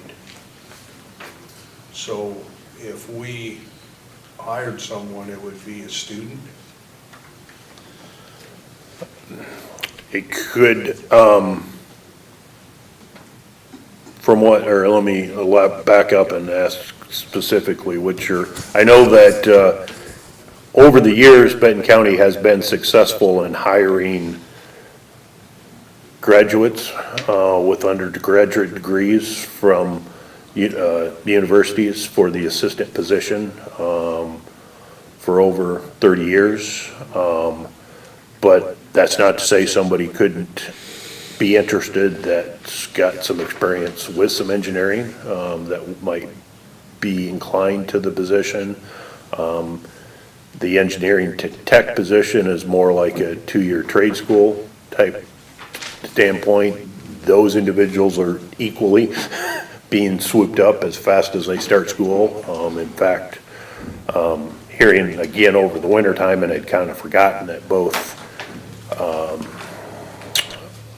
the two major, or the two schools that offer a construction technician program, Hawkeye in Waterloo and DMAC in Des Moines, have set up their programs so that almost 80% of their classroom time can be done online, and that they only have to be on campus for a little bit of the time. And there are some construction companies that are actually sending some of their employees to these classes, because they can still utilize their work during the day pretty heavily, and be able to get some of that schooling done either in the office or at night online, and they have only actually going to need to be on campus for about the equivalent of 2 or 3 days.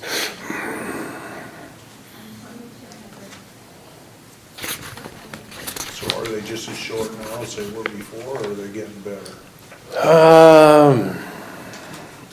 It appears to be still fairly short, but I will probably learn some more here as the spring continues with how all of those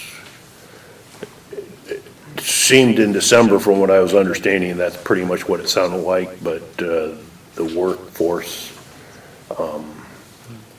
student-wise, I guess, from spring timeline as to where everyone's interested and how many jobs are out there, we'll learn some more, whether come May, whether there's students available interested, or if they have already accepted positions elsewhere. Excuse me.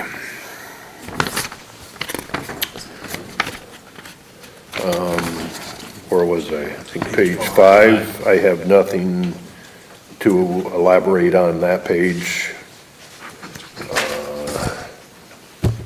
Page 6, near the bottom, $375,000 item, $640,000 item, line items. Those are 2 equipment replacement items.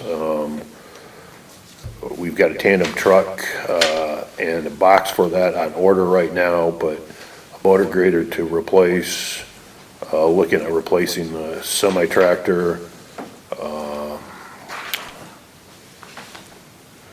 possibly getting the belly dump trailer replaced, a pup trailer that we talked about, and then a pickup and the county engineer's vehicle. So what is that? Just over $1 million on equipment replacement. Well, the truck market's down, used truck market's down, so might help. Page 7, I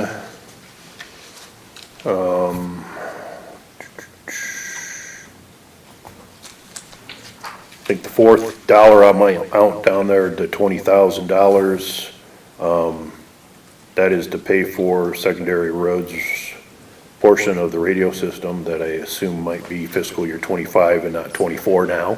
ARPA funds were going to pay for the first 100,000, and then we would pay for the balance, right? 200,000. Was it 200?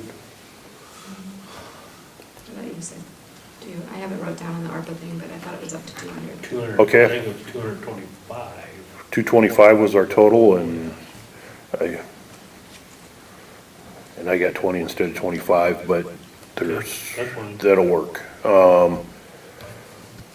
I know the price of diesel fuel has fluctuated over the year, and I know in the last 2 weeks, we burned a lot of diesel fuel, which is why both of them was why I requested an increase from $275,000 to $350,000 for diesel fuel in fiscal year 24, not knowing whether the diesel fuel price will balance out and hold steady. It seems to fluctuate all the time, but $325,000 was what I had thrown in for fiscal year 25 budget. Now, fuel prices fluctuate like they did this year, and if we get either a harsh spring or another harsh winter storm, 325 might not cover it for next year, but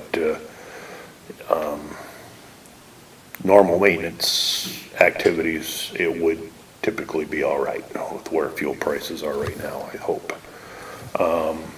Tire chains, the tire chains we highlighted 35,000. The tire chains that the chains that we put on the rear tandems for motor graders, the cross pattern, have experimented with different brands. The P-Wags that we get seem to be the best, but for some reason, they're wearing harder than they have in the past. Normally, I can get 3 years out of those sets on the motor graders, and we've got some that are 1 and 2 years old right now that need to be replaced, and so we're gonna have to replace them, and so I have asked to double that amount from $35,000 to $70,000 current amendment. Aside from that, I didn't have any comments on page 7. So we left that the same even though you had to do a budget amendment, though. Yeah, I think, If you buy. I'm hoping that there was an issue for a year or two with P-Wags manufacturing, and that the ones that we are getting now may go back to the The 3 years. 3 years, and I could be wrong, but I'm hoping that that was a flaw in the quality that's been expressed to them. We're dealing through a distributor, but still, you know, Sure. I'm hopeful that this was a unfortunate aspect, and that the quality and life that we were getting out of those chains will come back to that same for the future. Okay.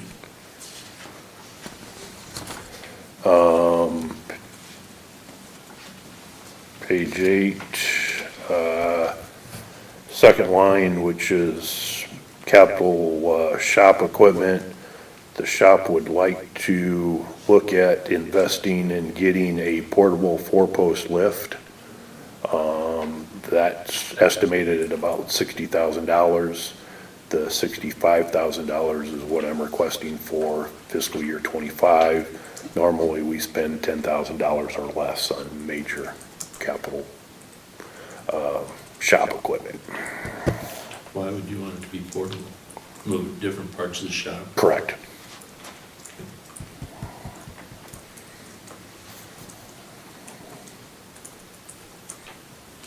We've got that new lift in there that takes care of pickup-sized vehicles, but it's got to be in that one stall. Four-post lift, we could move it around to the different bays in that shop and work on the truck, whichever bay it might be in, or even some of the other heavy equipment. But it would make it allow us to use any one of those other bays versus So just a this single. was heavier than just a pickup? Yes. Okay. This would be a lift so we could pick up the tandem trucks. Okay. Or heavy equipment like the motor graders. Large capacity. Yeah, I mean, we've got the overhead crane in That's that why one side of it's- the shop, but That's why you're talking 60 grand. Mhm. Okay, all right. Like you say, normal 4-post isn't that expensive. no, this is for heavy trucks Yeah. and heavy equipment. Okay. That's all I had on the expenditure side.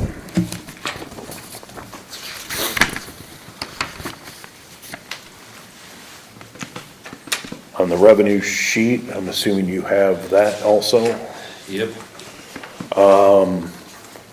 The projection from the information I get from the Service Bureau, road use tax estimated to be $5,219,000 plus for fiscal year '25. And a little bit farther down on the sheet, the Time 21 funds estimated to be just shy of $620,000. Bridge replacements that have federal aid money involved with them, those on off-system where the county pays for the construction cost, we get reimbursed for that then after the project as it's being completed or at completion. Estimating with all of the current bridges and bridges coming up, that $1.675 million is what we would approximately have invested in bridges that we would be getting money back from. Otherwise, the items that you see in front of you are smaller fees that are charged at secondary roads that are pretty similar to past years. Not on the sheet that I have in front of me, but you probably have a sheet. I have asked for $267,500 in lost funds. And then from the secondary road levy standpoint, general basic portion would be $295,264, and rural services, $3,360,768. I don't think we have that, do we? No. I wrote that down separately. I know that's Okay, in a okay. transfer. I'm sure it's on a sheet that Haley gives you, probably has other transfers on it, but I didn't see it included on that budget sheet. I'll do that at the end when I run them all as one lump sum. Okay. But that was figured at 95% of the maximum levy amount for our secondary roads portion. But you've kind of kept it about the same for the last few It's been between 92.5% and 95%, I believe, for the last 3 or 4 years at least.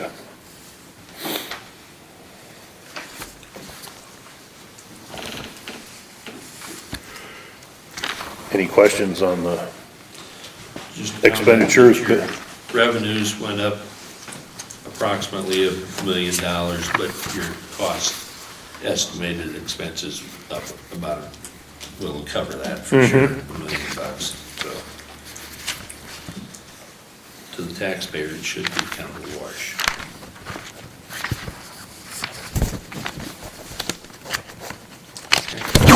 You were gonna work on your shop some? Is that?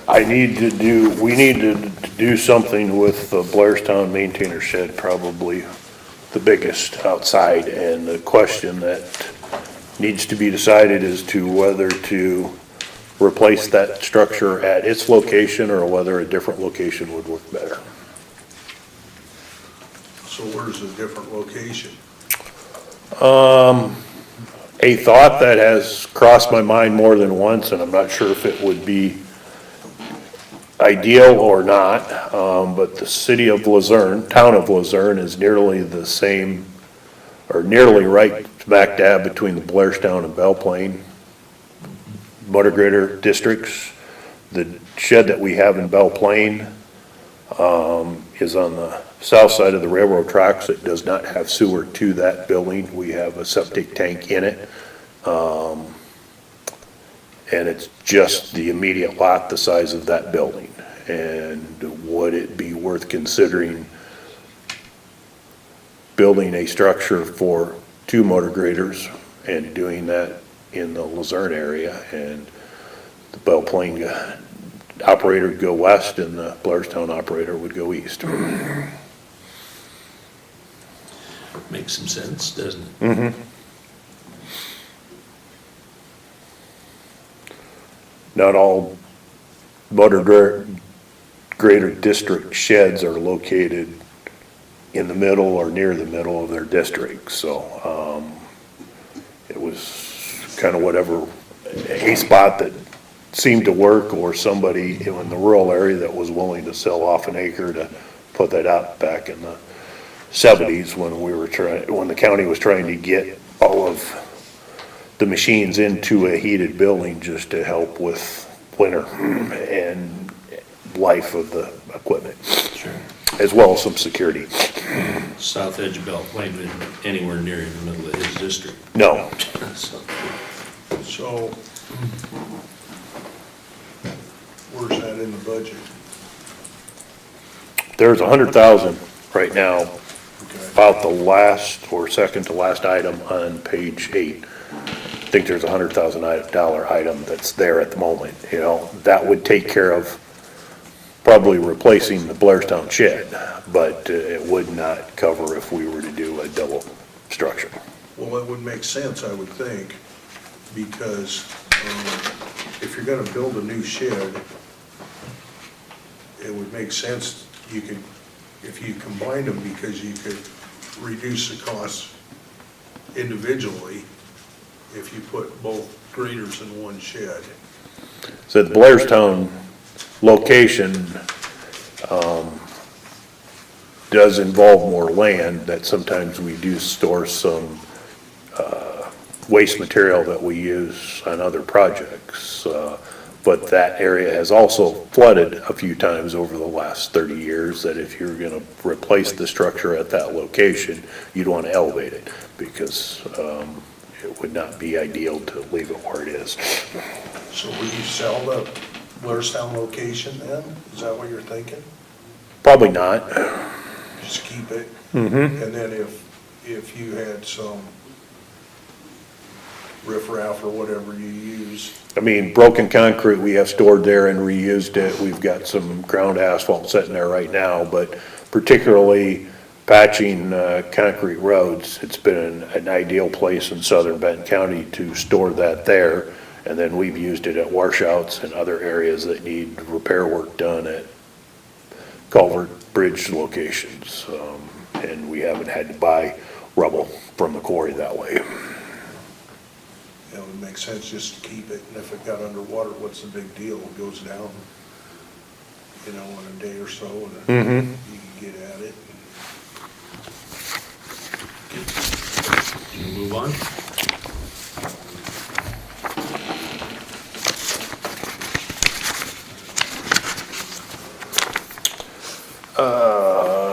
January 17th, Iowa DOT had their monthly letting.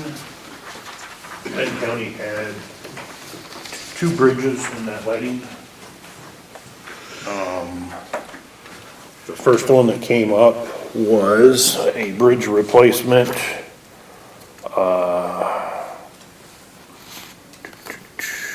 On, I've got my notes right here, 63rd Street, over Mud Creek in Bruce Township. That bridge, engineer's estimate was probably around $550,000. As you can see, there were 7 bidders that submitted a price for the project to the DOT. I would ask first if you would accept all 7 of those bids. The DOT has reviewed them and put that information together. As for the total price, Well,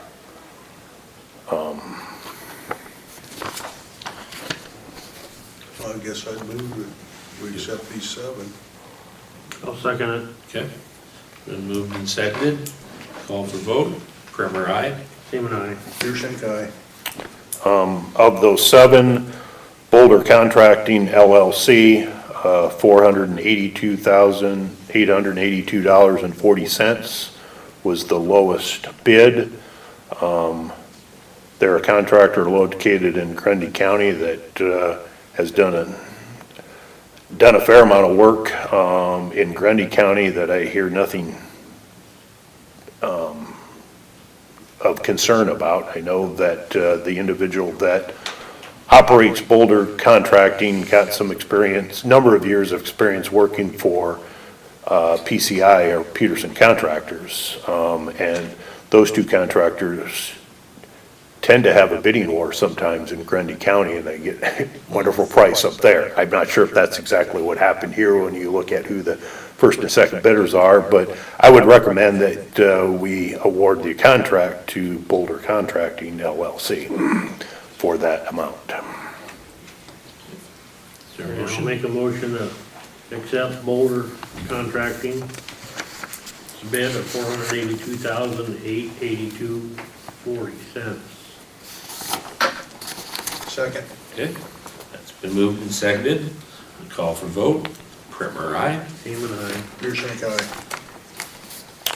With all of the contracts let through the DOT letting, the contracts are all being signed digitally through their software program. The last 6, 8 bridges now, projects, I shouldn't say just bridges because we've done a few other things. You as the board member have allowed I, the county engineer, to sign the contract on your behalf. I have a resolution in hand, basically, with all of the needed verbiage for the DOT and the federal government for doing that, but the long and short of it is that I would be allowed to go onto the software, digitally sign for the county to accept this contract with Boulder Contracting LLC for $482,882.40. Need a motion to designate you the signer. It's actually a resolution, so it would be a resolution. Okay. I'll make that motion to sign this resolution. Do I have a second? He said 80 cents. 40 cents. 40. Okay. I don't know if I said 80, but it's 40 cents. Yeah. Right. You seconded? Okay, moved and seconded. Resolution, Primer, aye. Seaman, aye. Deershank, aye.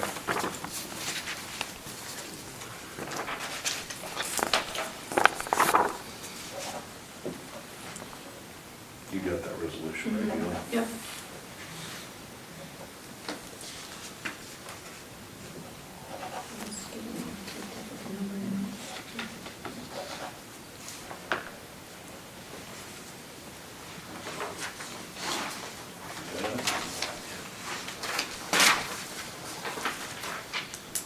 Thank you.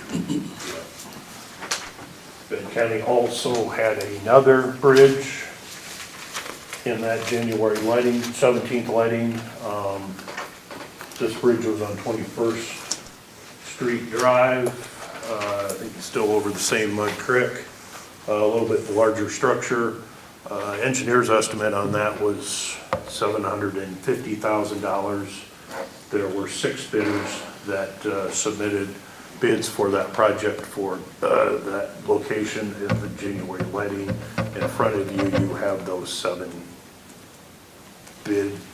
bidders and their bid amount. I would ask that you accept those 6 bids from that January letting. Make a motion to accept the 6 bids. Second. Okay, been moved and seconded. Call for a vote. Primer, aye. Seaman, aye. Deershank, aye. Taylor Construction Incorporated was the contract, or was the low, this bid submitted, $615,355.40. I would recommend that the county accept that bid and go into contractual agreement with Taylor Construction Incorporated. I make a motion to accept Taylor Construction's bid of $615,355.40. Second. Okay, that's been moved and seconded. And I will call for a vote. Primer, aye. Seaman, aye. Deershank, aye. So on here, comments, and then there's a DBE. Uh-huh. What does that stand for? Designated Business Enterprise. And when federal aid projects are let for the DOT, the federal government requires a certain percentage of work performed to be done by a contractor that is designated as a DBE, Disadvantaged Business Enterprise.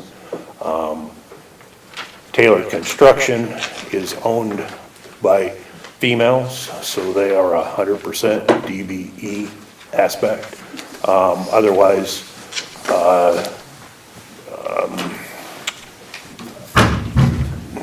other contractors may do phases of a project. A couple years ago, the prime contractor brought in a subcontractor that laid all the rebar steel down at that Blairstown overlay. That percentage of the work that was done was by a DBE. But So that's what these percentages are, basically being yeah, subcontract. subcontracts amount. Now, sometimes the prime contractor could be,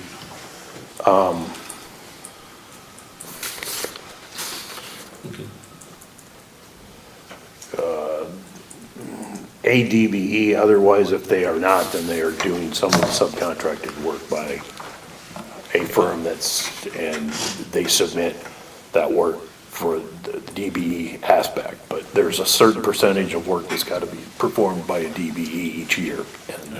Thank you. Now, I've got another resolution. And then another resolution allowing the county engineer, myself, to sign digitally the contract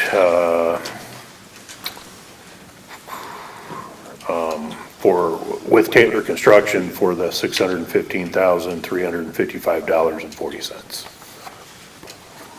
there a motion to approve, authorize county engineer to sign? So moved. Second. Okay, moved and seconded. Call for vote. Primer, aye. Seaman, aye. Another. That first bridge that was $482,000 Right. is on the farm-to-market system being paid for with farm-to-market funds. That will be administered through the DOT's farm-market account. You'll just see probably the final voucher. From a expenditure standpoint, the second bridge, that BROS, is one of those bridges that I mentioned earlier on the budget time. We would be paying for that 100% out of county funds, but we can get reimbursed for all of that as the project is being built and or completed. Say at the final end, if we haven't submitted some supplemental requests, get all of that reimbursed. Good. Bridge located on Lynn Benton Road south of Walford. The deck itself is starting to pop away on the surface. The approaches were pretty rough when we resurfaced that a few years ago. I just went over that bridge and the approaches, but Lynn County has done some bridge overlay work. They had contacted me and asked if Benton County is to take care of all of the construction. We back up from Highway 30 south, Lynn County takes from 30 north. They offered to administer a bridge overlay project south of Walford. And in doing so, their standard exchange is they just charge 7.5% of the construction cost as design, construction, observation aspect. But they'd like to have a project agreement in place before they finalize those plans completely. They are looking at letting this in April, I think. And so what I have before to present is asking, we each would split the cost of that 50-50. About $155,000 is what Benton County's cost would be for the overlay. And then 7.5% of that, about $8,000 would be for administrative costs to Lynn County for designing the plans and observing the contract observation during the construction. You wouldn't have to touch it then, right? Their engineer would be the overseer? Correct. Good. I'll make a motion to accept that then. Yep. So enter that, huh? Okay. Second. All right, that's been moved and seconded. And I'll call for a vote. Primer, aye. Seaman, aye. Mearshank, aye.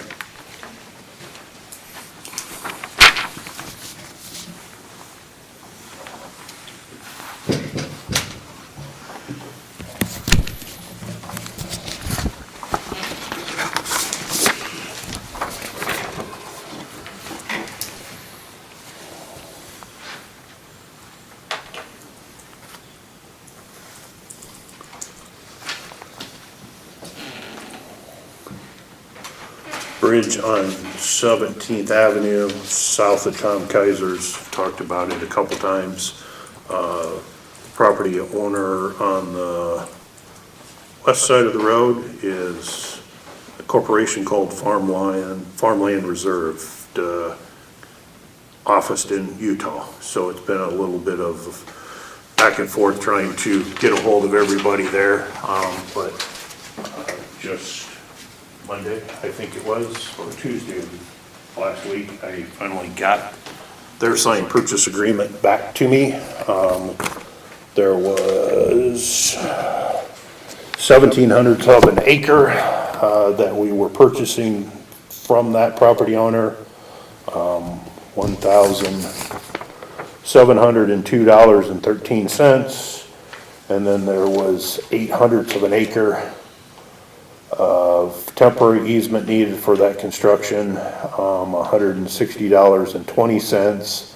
And there's 200 foot of field fence replacement there on that side of the road for a total of $2,050, so a grand total of $3,912.33 that we owe to Farmland Reserve. I have a purchase agreement addressing all those expenses that I would need the chairman's signature notarized on this purchase agreement.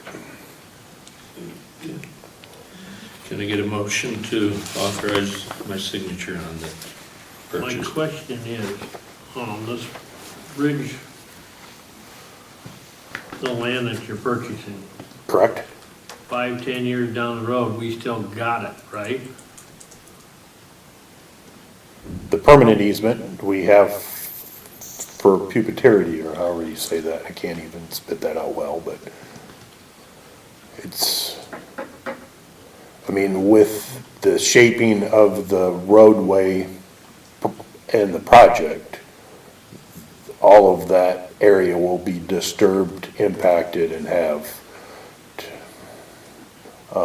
a need for the construction of that project. There'll be, the ditches will be moved farther away from the road. There'll be riprap placed in those areas. That'll all be in that permanent easement area. Okay. The area that's the temporary easement is really just minor shaping, blending things back into the creek that get disturbed during the construction, that the property owner wouldn't be able to go back and continue to use after the construction of the project. All right, well, I'll make that motion then for the chair to sign the agreement. Second. All right, that's been moved and seconded. Call for vote. Primer, aye. Seaman, aye. Rear shake aye. Okay. So basically, the permanent easement really isn't ownership of the land, it's ownership of the easement. Correct. Okay. Just wanted to get right in my head. 98% of Benton County road easement, or roadway right-of-way are easements, that in the event that the road were no longer needed and it was vacated, the ground would automatically go back to that property owner versus the county. Whereas in the DOT's case, yeah, probably 95 to 98% of the right-of-way they have, they own by deed. Okay. Okay. If I'm following through your agenda fine, I think the last thing that I did on the agenda at the last minute, I did send an email to HR yesterday morning, but I know a number of secondary road employees were not happy with Friday, February 12th, I think, decision to close the service center and the courthouse, where they had to come to work in order to get paid their regular day. They ended up working about a 12-hour shift that Friday, trying to keep the snow off of the roadways. But they had to put in their 8 hours during that nasty storm, and you told the rest of a large share of the county employees, stay home and we'll pay you. I didn't know that the chairman, Rick, you and Ron talked about that, you know, and made that decision. I know the sheriff's office would have had employees working. I'm quite sure maintenance was probably needed at the courthouse too, but I guess the question is, I know that the handbook currently says that employees in departments that serve the public during severe weather will have to report to work. I know that's an item that is being discussed with the handbook rewrite. That's not written yet. My question just to you three is that the way it's gonna be, or is that anything that's up for discussion? Is secondary roads or those departments that did have to work for that day gonna get offered a different day? Middle of the summer when it's hot running some equipment, do you look at it the other end and say, rather than run a piece of equipment on a super hot day, do we just tell everybody to go home and we're gonna pay them? I don't know. I'm just asking the question. Yep, and I had raised that question, you know, and because Sheriff's Office had the same issue. You know, they had people that had to work. So, and Ron and I visited, and I said, I'm fine with it. You know, and he then talked to the auditor's office or emailed or whatever he did. I didn't follow up with him. And so I said, my opinion is it's a safety issue. So for those, and that we of course would have the snowplow operators out. So, but as per the handbook. But that's a good question, Myron.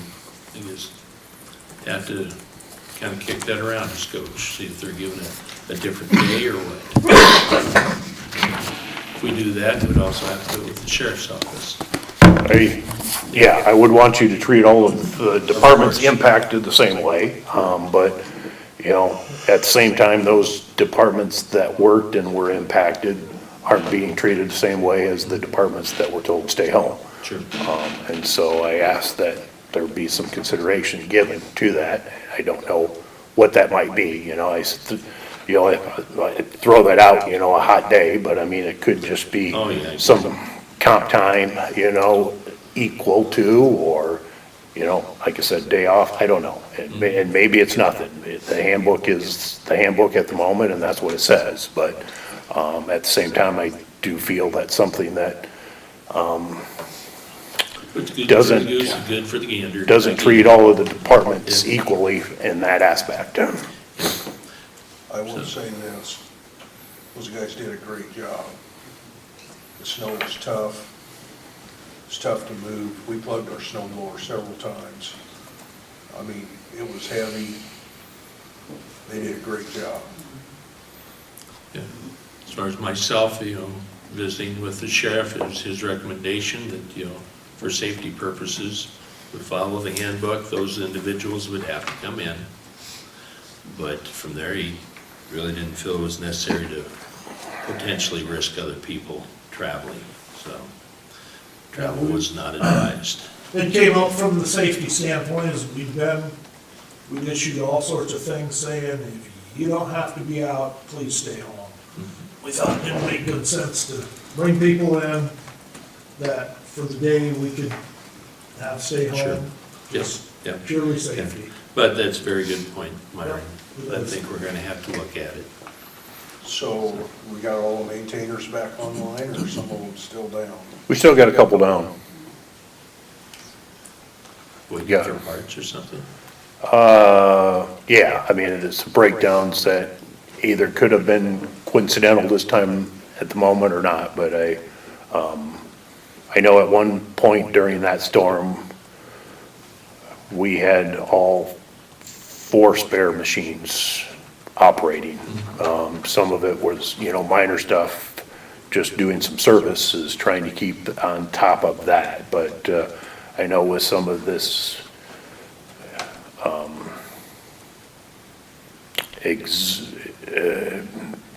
differing exhaust systems and with the fuel aspects, there has been some added expenses here just recently, as well as just a little bit higher expenses there. I know that I think two mainline motor graders are down here right now at the moment, that got parts ordered, and have either come into Cedar Rapids or are in the process of being delivered to Cedar Rapids to repair and replace, or not replace, but fix. Sure. But it's all happened here recently with a couple different machines.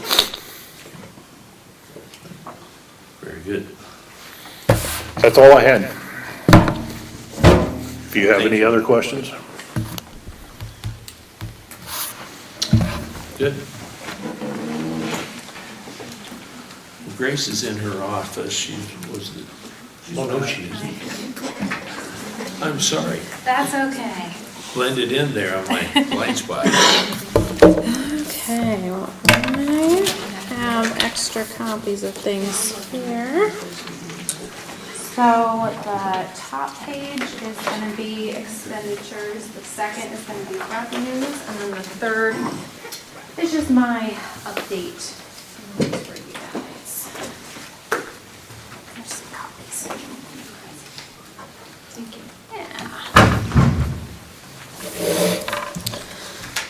So, I can go ahead and start with this top stable page here. Not seeing a ton of changes from when I was here back in October. We're seeing about a $7,000 increase from the amendment that was done back in the fall. And a lot of that is mostly due to just changes in rates and contributions and things like that. Medical health services remains the same. That's just and all of this, by the way, for the 2024 through 2025, this is all factored for myself and then ideally another staff member, a public health nurse. So all of these numbers are factoring in 2 employees.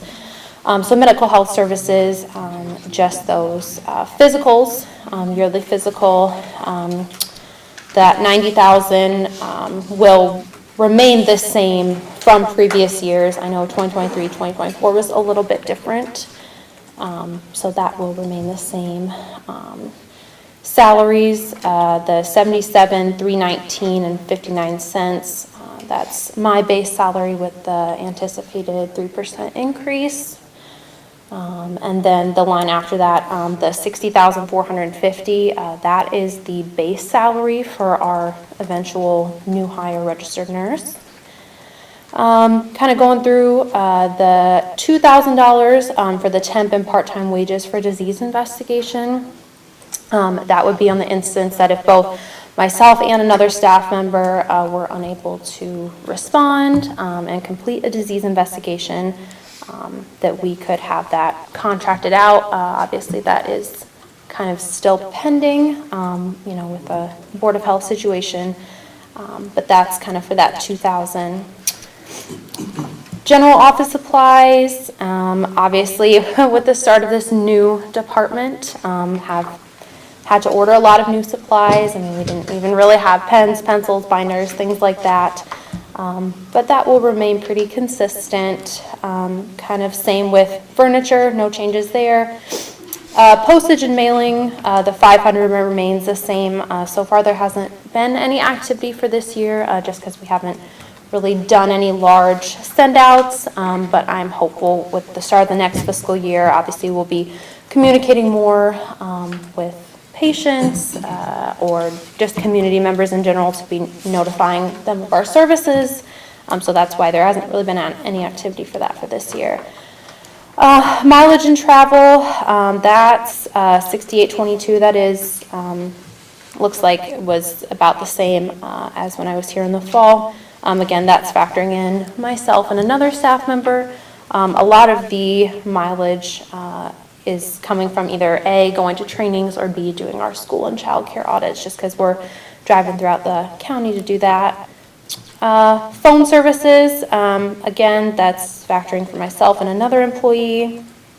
Education and training, just for that continuing ed. Obviously, if we have another staff member that is a nurse, they will have some continuing ed requirements for their CEUs, as well as my own training. Office equipment does have a little bit of a decrease just because a lot of our equipment that we needed is already in place. So that's really just requirements to have another staff member, have their computers and tech and everything like that. Dues and memberships remains the same. No activity there just because as of right now, our department is not a member of any organization. Just kind of waiting for the Board of Health situation now that is back on track, can kind of explore that a little bit more. Education, promotional outreach, that has a lot to do with our programming, so I anticipate that will remain the same. Same with office equipment, that actually has decreased by 500 because, again, I've already kind of gotten some of the needed equipment to hold out for this year. Mostly that would be for our nurse. And then FICA, that is updated and current for 2 employees. Same with IPERS contributions, Medicare, and then health insurance and the flex admin fees. Those are both calculated we anticipate a full family plan, but that is only for 1 employee, as I will not be taking health insurance for the next year. So we're coming out to 303, 745, 79. That's before the revenues that we'll go into. But again, that is only about a $7,000 increase from the last budget amendment, and that is mostly due to the increase in those contributions and percentages. Any questions on this part? So how soon do you anticipate having a second employee? Well, now that we've been able to move on a little bit in the Board of Health situation, I would like to have a nurse in here as soon as possible. I've already got some orientation plans drafted up, and I've met with Sue previously back a couple months ago to kind of look at how that hiring process would go, interviewing and things like that. So now with new Board of Health to be in place, we can jump on that really as soon as our first Board of Health meeting. That is kind of a top priority for me, which I'll go into a little bit more kind of in my update. But yeah, it is really crucial to have another staff member, especially to be able to have a nurse to begin some of those clinical services. But yeah, orientation plan is in the works and really ready to be approved at our next Board of Health meeting for that person. So, looking at the next page, the revenue sheet. So the first, that 10,080, that is anticipated income from babysitting course and CPR course revenue. I do anticipate to have a lot of increased classes on the books for the remainder of this year, but also for 2025. So that is kind of our anticipated, just looking at how much that is costing. Anticipating and this will remain the same, the $10,000 for the Public Health Emergency Preparedness Grant. So I anticipate to remain the same. And then the $65,000 flat, that is the Local Public Health Services Grant. And again, that's just an estimate. The final numbers haven't been yet released. And obviously the Local Public Health Services Grant, the grantee for that grant is not myself, it's the Board of Health. So they do require kind of that partnership. But again, with a new Board of Health being in place, I don't see any future issues with that. So yeah, any questions on revenue side? Okay. And then I am not going to go over this word for word. I just figured usually my department shares updates at Board of Health meetings, so it has been a little bit since I've been able to kind of provide you guys in the community with a bit of an update about what we've been doing. So I'm just kind of going to breeze through here. So community health education outreach, kind of the first big thing that was just completed actually within the last couple of weeks is all K through 12 school audits and licensed child care facility audits for the county have been fully completed and submitted to the state. That covers 13 different schools and 13 different licensed child care facilities here in the county. I myself audited about 4,700 records. And so we're looking at, for K through 12, we had about 98% valid records for students across the county. And for our child care, we're looking at about 95%. And what constitutes a valid record is they're either all up to date with their immunizations, or they have the required religious or medical exemption on file. So was really happy to see those numbers. Our Safe Sitter babysitting program that I have been leading at the Vinton Public Library has been going really well. We've seen a lot of interest from parents and kiddos who are interested in taking the class. Obviously, want to expand to reach others throughout the county. So I have been in discussion with Atkins, Belle Plaine, and Garrison public libraries to kind of expand out there and reach some of the students who might not be able to have transportation here into Vinton. All of these classes are offered only at the cost of the expendable materials that the kids are using during the class. So this keeps the cost low for families, and it also ensures kind of longevity of the program. So the cost of the class is just the materials. And there's a couple feedback notes there. I won't go into those, but really kids are saying they really like the CPR. They thought it was relatable, and they enjoyed kind of utilizing the skills that they learned to watch younger siblings or babysit. I have also been able to become a CPR instructor. I took a course at Mercy College in Des Moines. This will allow our department to teach 9 different certification course combinations this spring. One of the most popular being the adult, infant, child CPR and first aid. A lot of different professions require you to have CPR certification in order to be employed or remain employed, including those that work in childcare, our schools, healthcare, security, transportation, things like that. So our program will be one of, if not one of the only regularly offered CPR programs here in the county. I myself have always had to go to either Waterloo or Cedar Rapids to take this class, so it'll be really nice to be able to kind of keep things in-house. And then again, something that's really great is by being able to offer this class only at the cost of the expendable materials. It keeps costs low for citizens and anyone who is interested in taking the class, which is at a rate of about 50 to 80% less than courses offered in CPR in Waterloo. So again, people in the county can save money by not having to travel to another town, but also not have to spend as much to take the class, which is really great. One of the biggest things our Stop the Bleed training program, thanks to larger grant funding from the state through our FEP grant. All school buildings in Benton County who wish to participate will be receiving 4 Stop the Bleed kits to use in an emergency, such as a school shooting, as well as being able to utilize that necessary training. Stop the Bleed kits, the kits help to, in the event of severe bleeding, such as, again, a shooting or a stabbing, has those required materials in there to help kind of provide a temporary stop guard until emergency medical services can come and assist. Thanks to one of our Stop the Bleed trainers, Eric Dickinson, who's the former Vinton PD captain, has been really great about providing those trainings to the schools. The only cost to public health is the replacement of items in the kit, which are really low cost, and it's mainly the gauze and the tourniquets, just because they get worn out really easily during the trainings. So that's kind of a really great thing we've been able to provide the schools here in Benton County.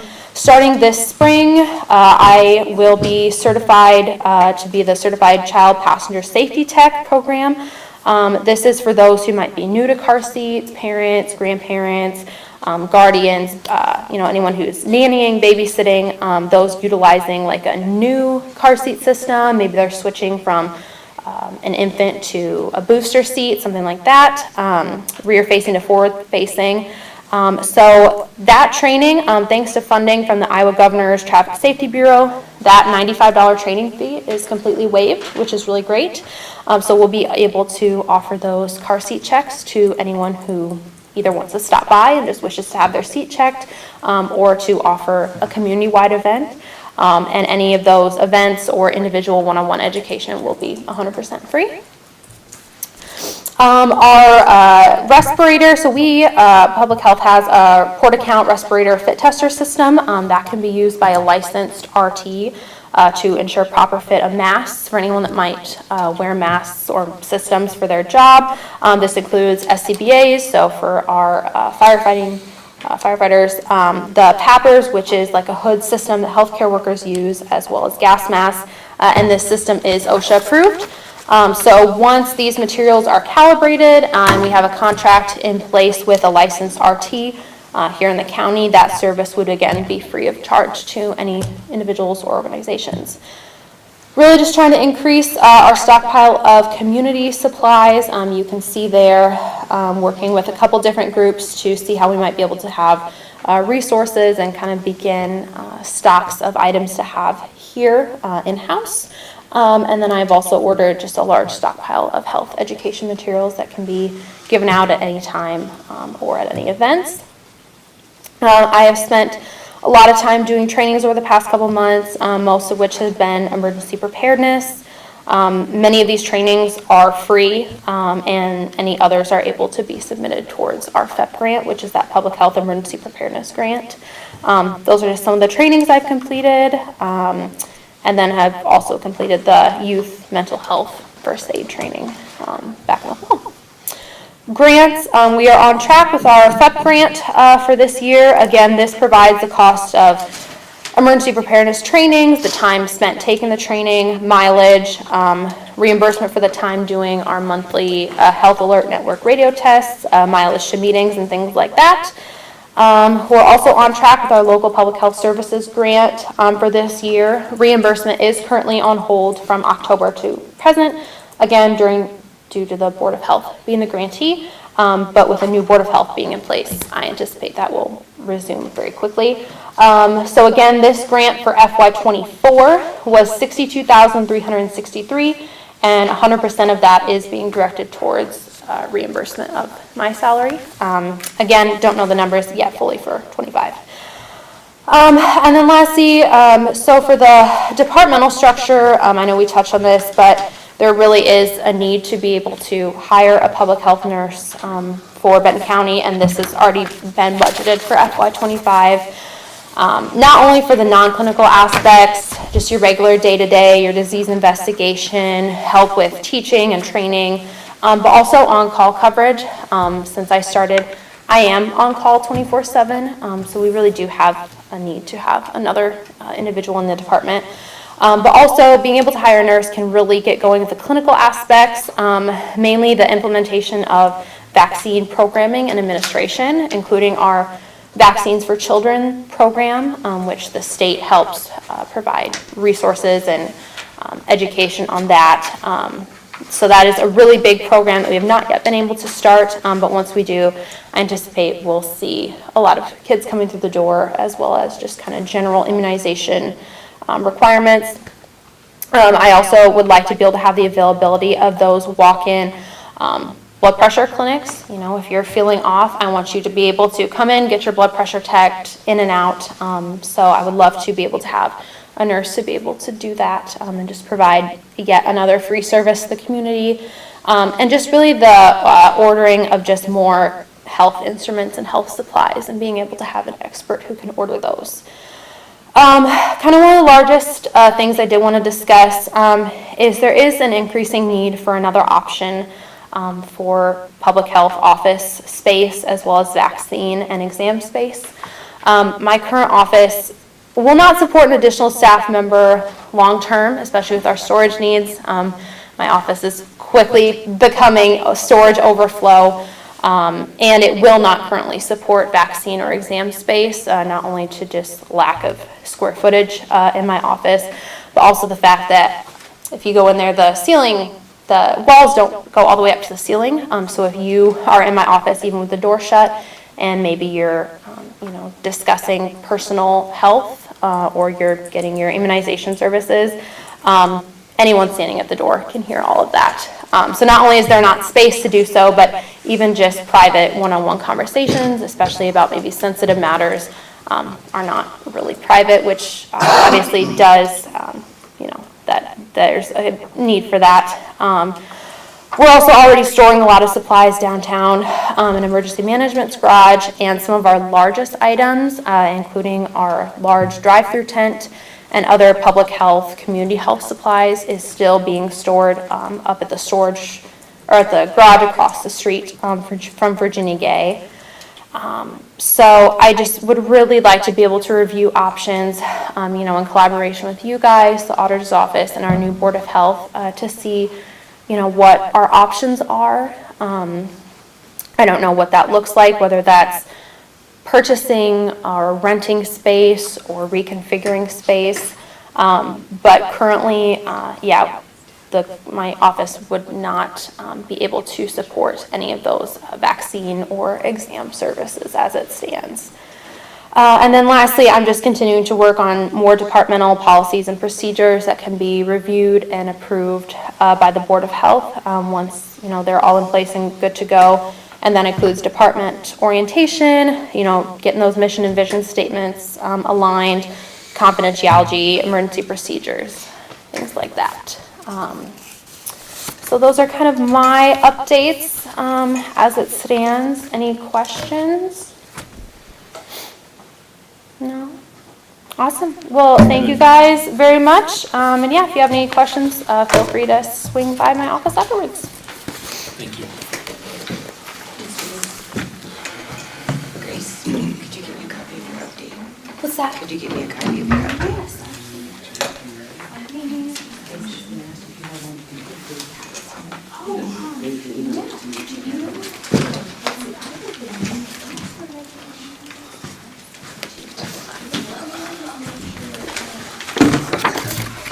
Hello, Ray. Hi, this is the hot seat. I did send your email out already, just get the meeting set up.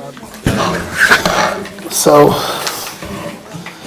do you want the short version, or do you want me to go line by line? Well, let me do this. For the most part, I just asked for 3% across the board. However, as you know, we took on Dubuque this year as a challenge, and I am asking that you give me spending authority if we make threshold to reward these people with another additional 3%. That would add, and I propose taking that out of my county attorney incentive fund, so it wouldn't come out of the general fund, and that amount would be $10,143. So let me give you some background.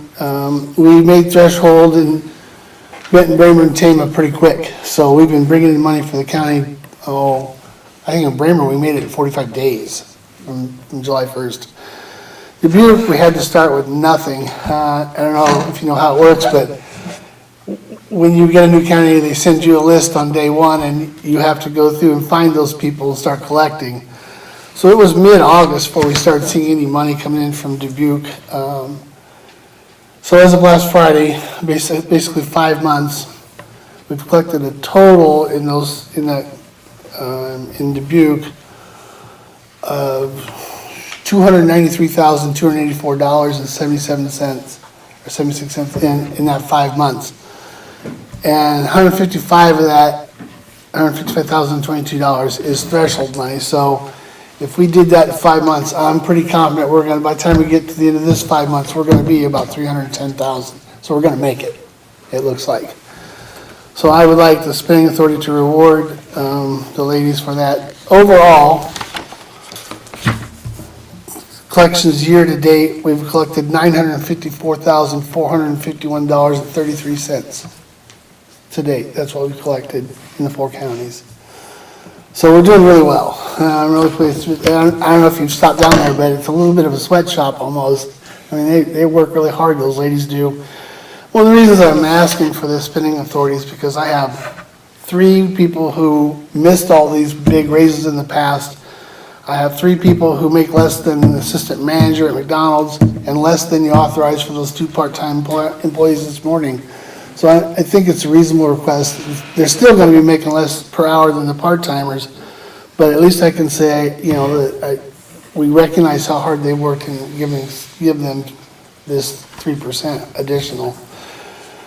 I did build in a little extra for Deb, as she had talked to you before about, since her workload is almost doubled.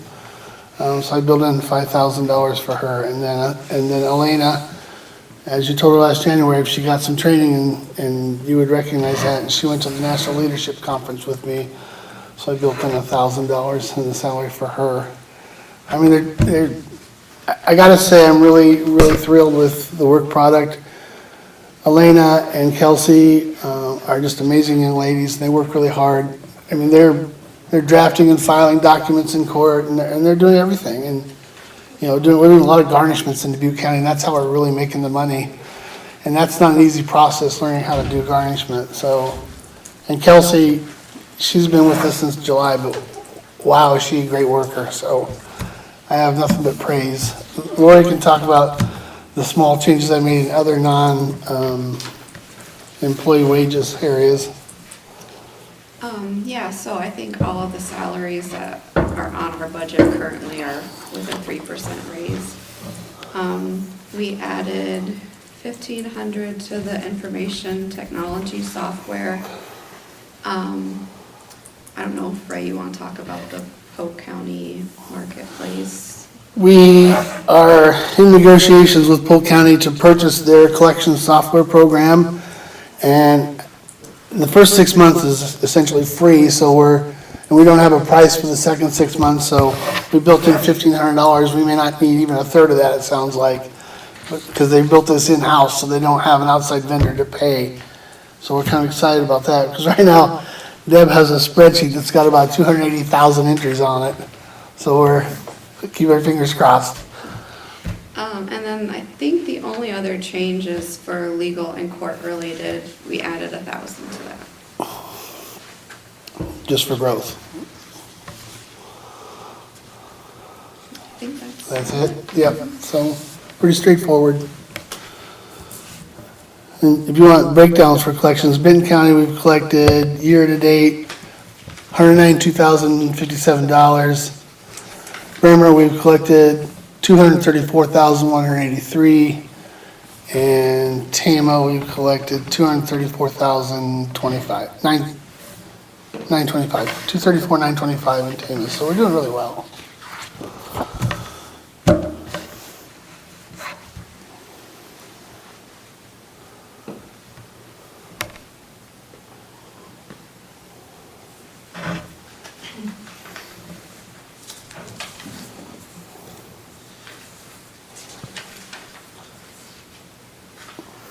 Questions?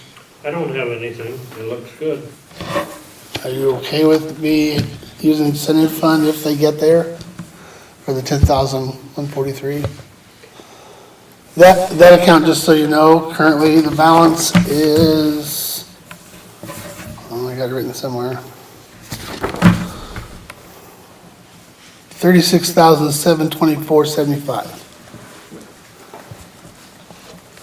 So it'd take about a third of that account to give these 3% raises.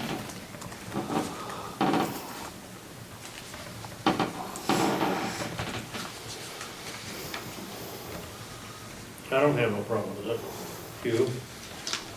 Well, all those are gonna have to be listed separately if we do a flat fee or percentage, and that's gonna be transportation,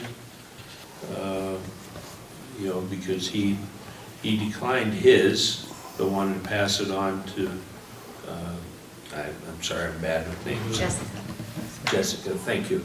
And then, you know, this morning, we've got Myron that's wanting additional for all his employees and Deb there. He added for the union, plus didn't he ask for his non-union employees as well? Did I miss that? What was her name? Did he ask for 4% for all the employees? I think that's what he put in his overall, I thought he said. Yeah, that's what I But thought. the it said. contract, Yeah. Yeah, the contract was, but, so I That's think the he union. matched his Union other. contract. But there's non-union too. But I think that's why he wanted to match that. So, you know, we're gonna have to go through and list everything out separately. I can do that. I know you can, you know, for the auditor, she would have to. So that's, you know, and what he's asking is to reward somebody for doing their job. And doing it well, of course. And if they don't make And they don't get it. their Quota. quota, they run in risk of losing that county. Right. There's a lot of pressure that goes with that. I get that. So, you know, I'm just questioning, why do we even have a number that we throw out? Everybody's putting their own numbers in. Well, conservation, they're 4%. They're 4%. I get it. So, Well, we've got an option, we can leave these people behind, or we try and get them up to speed. I don't know that we're getting anybody up to speed or leaving anybody behind, Gary. You know, the comp board recommendation, and this is for elected officials, correct? So, I mean, we can cut, but we cannot increase. I'm not recommending that we increase everybody, the elected officials or any of that, but we do have some departments that have put in their, well, Ray just put in 3%. You know, other departments, it's a hell of a deal. Just like Jill says, when do we say enough's enough? So, you know. Well, for what it's worth, we're gonna generate income to the county. I'm estimating around, somewhere around 220 to 230,000 we're gonna bring in. So we're, you know, I don't know if that's worth anything, but it's a factor. Well, of course, it's worth something, Yeah. you know. It's, 230,000. You know, that's my estimate that we're gonna get to other that. departments generate revenue as well. Right. And so, I mean, this isn't the only department. But, yeah, I think that's something we're gonna have to look at. We're gonna have to discuss.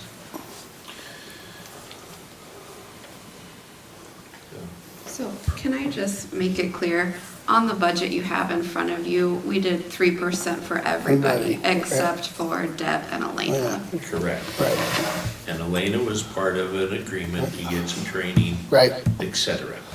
I get that. Right. That's on the budget, 3% straight across, but he was asking for an additional 3%. if they meet their goal. Right, correct, and that's not on. And we would have to work that in. So, as well as the 5,000, which you did put in your budget. Right. Which is closer to 6 for Deb. I just did. 6, okay. Yeah. All right. Isn't So, it? I think it's 7% Is it? increase. Okay. it was a 7%? If we add 5,000 to it. Yeah, I think that's right. Okay. So, I mean, these are things we gotta look at, guys. We're all over the board here. It's easy to give other people's money away. Is there something I could add that would help you? Is there something I can do? I don't know what it'd be, Ray. All right. I mean, you've already offered to take out of your Incentive fund that comes to your department, but it's not like it's, you Right. know, your own pot of gold.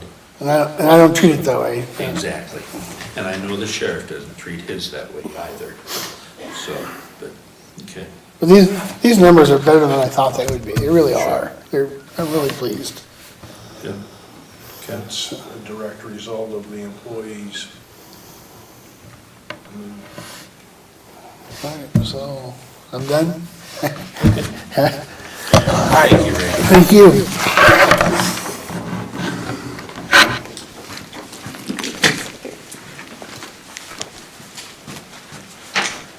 Well, 11:30.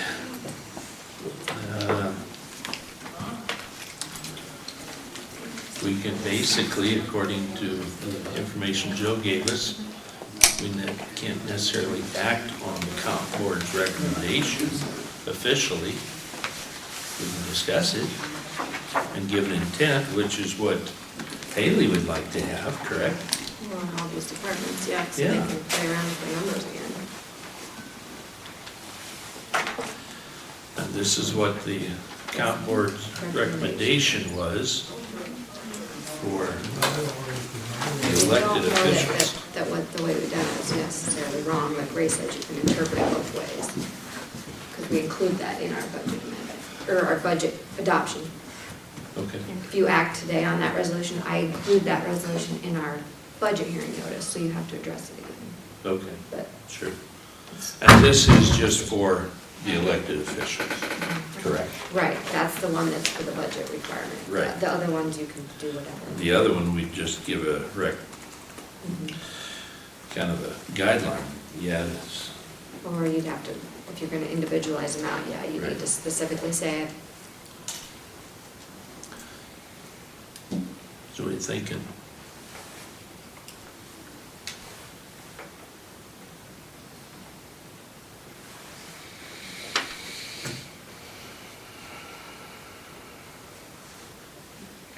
I'm leaning on the 3%, but I gotta sit down and look at all the figures of the different departments that are getting more that, according to the contracts and all that, we have no say on them at all. On the unions, that is correct, that is correct. And what this is to operate on the comp board's recommendation that Gary has in his hands. Right. And that's for the elected officials. You can, theirs was a 3% overall. You can't go above it, but you can go below that. I personally don't have any problems with this, you know.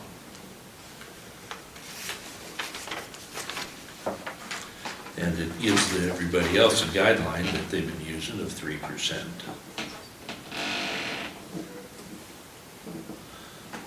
What's your thoughts? So we would act on this as a resolution? Well, that's, I mean, you don't have to act on anything today if you don't want to. You could table it or whatever, that's Let it your sit. call. Okay. But if you act on it, or if you want to just give guidance, otherwise we adopt a resolution. Yeah.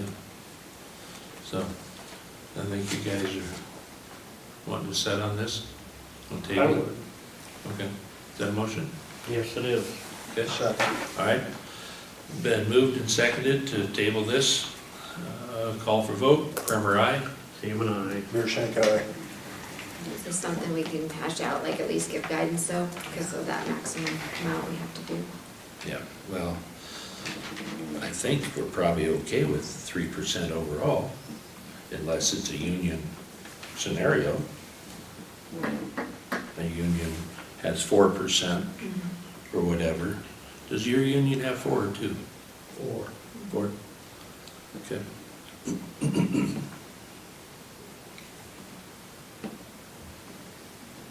Okay.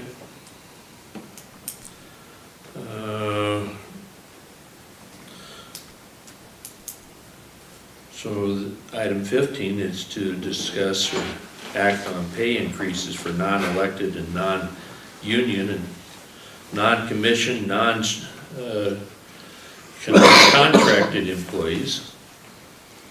Yeah.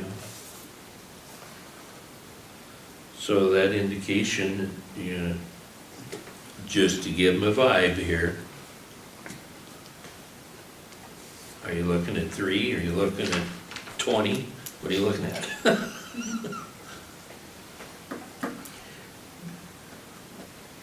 I'm looking at 3, but then again, we gotta get down on a sheet of paper before we actually make a resolution on this. How many different ones there are changing that.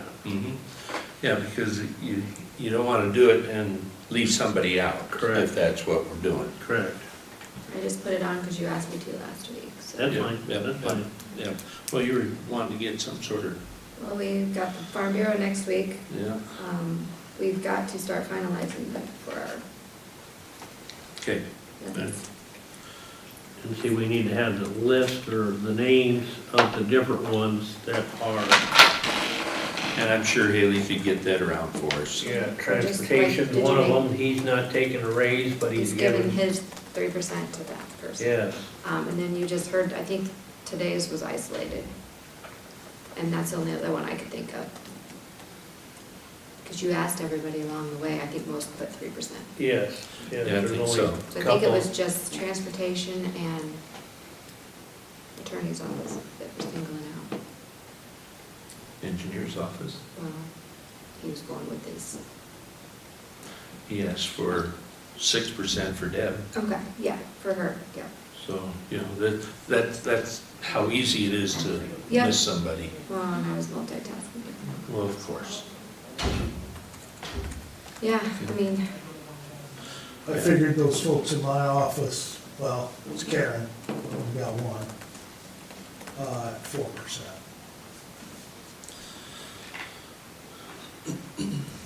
Well, I'm leaning on 3%, Okay. I get it. and I'm kind of feel like Dean, I'm gonna stick my neck out, I don't want to raise. Yeah, I don't necessarily feel that that's being tabled, okay? All right. So, okay. Well, shall we jump down to reports? Finish that? Okay. I had two of them that I could make because my third one ran side by side with one of these. Pass around. I had Central Iowa Juvenile Detention, which is always interesting.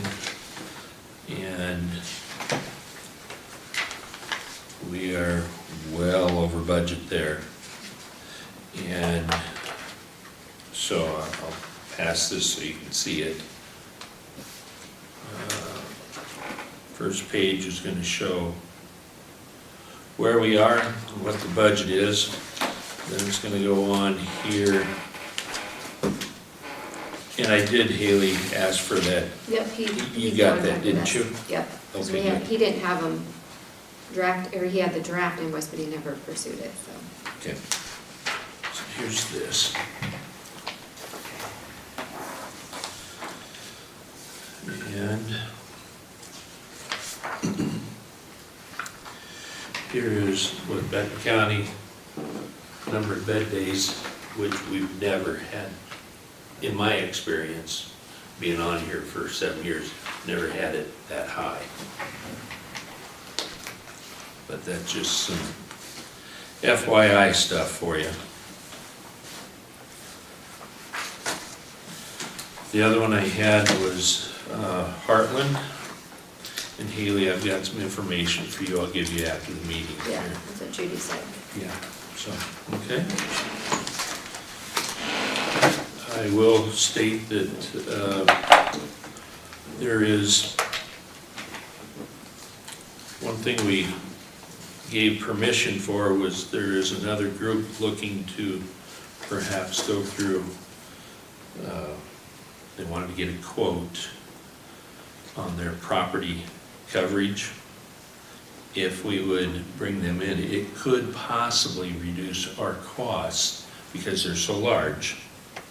Could possibly reduce our costs anywhere from 5 to 25% on property coverage, because we go from 450 million. Heartland, yes. Join our pool. Up to $1 billion. So I mean, this could be a big deal. So anyway, that's wait to be seen. Is it another county or Another entity, yes. Wouldn't be anything else there. It would just be the property coverage. But, yeah. So with that, I'll ask if there's any public comment, interest. I do appreciate you ladies being here today. I do. Valerie.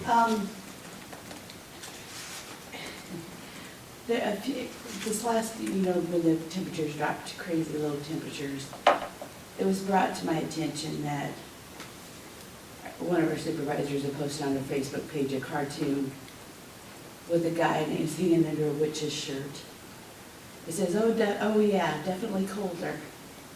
And I've gone to bat to a certain extent for you on the last I didn't post that. No, not you. Me. And I was like, I give up. Can we have just a little more class? Don't put stuff like that out there that it's not, you know. I think he's learned his lesson, don't you? Well, I thought so. Yeah. That's what I'm saying. All right. Just- I didn't know you did Facebook. Okay, very good. All right. If there's nothing else, I'll call for adjournment. So moved. Second. All those in favor, Primer, aye. Aye. Shank, aye. Good, thank you. Okay, Lee, here's this. This is the whole packet, obviously. I gotta go through this stuff. How many people we got up in the juvenile detention? I have to call and ask. How many? One. That's countywide down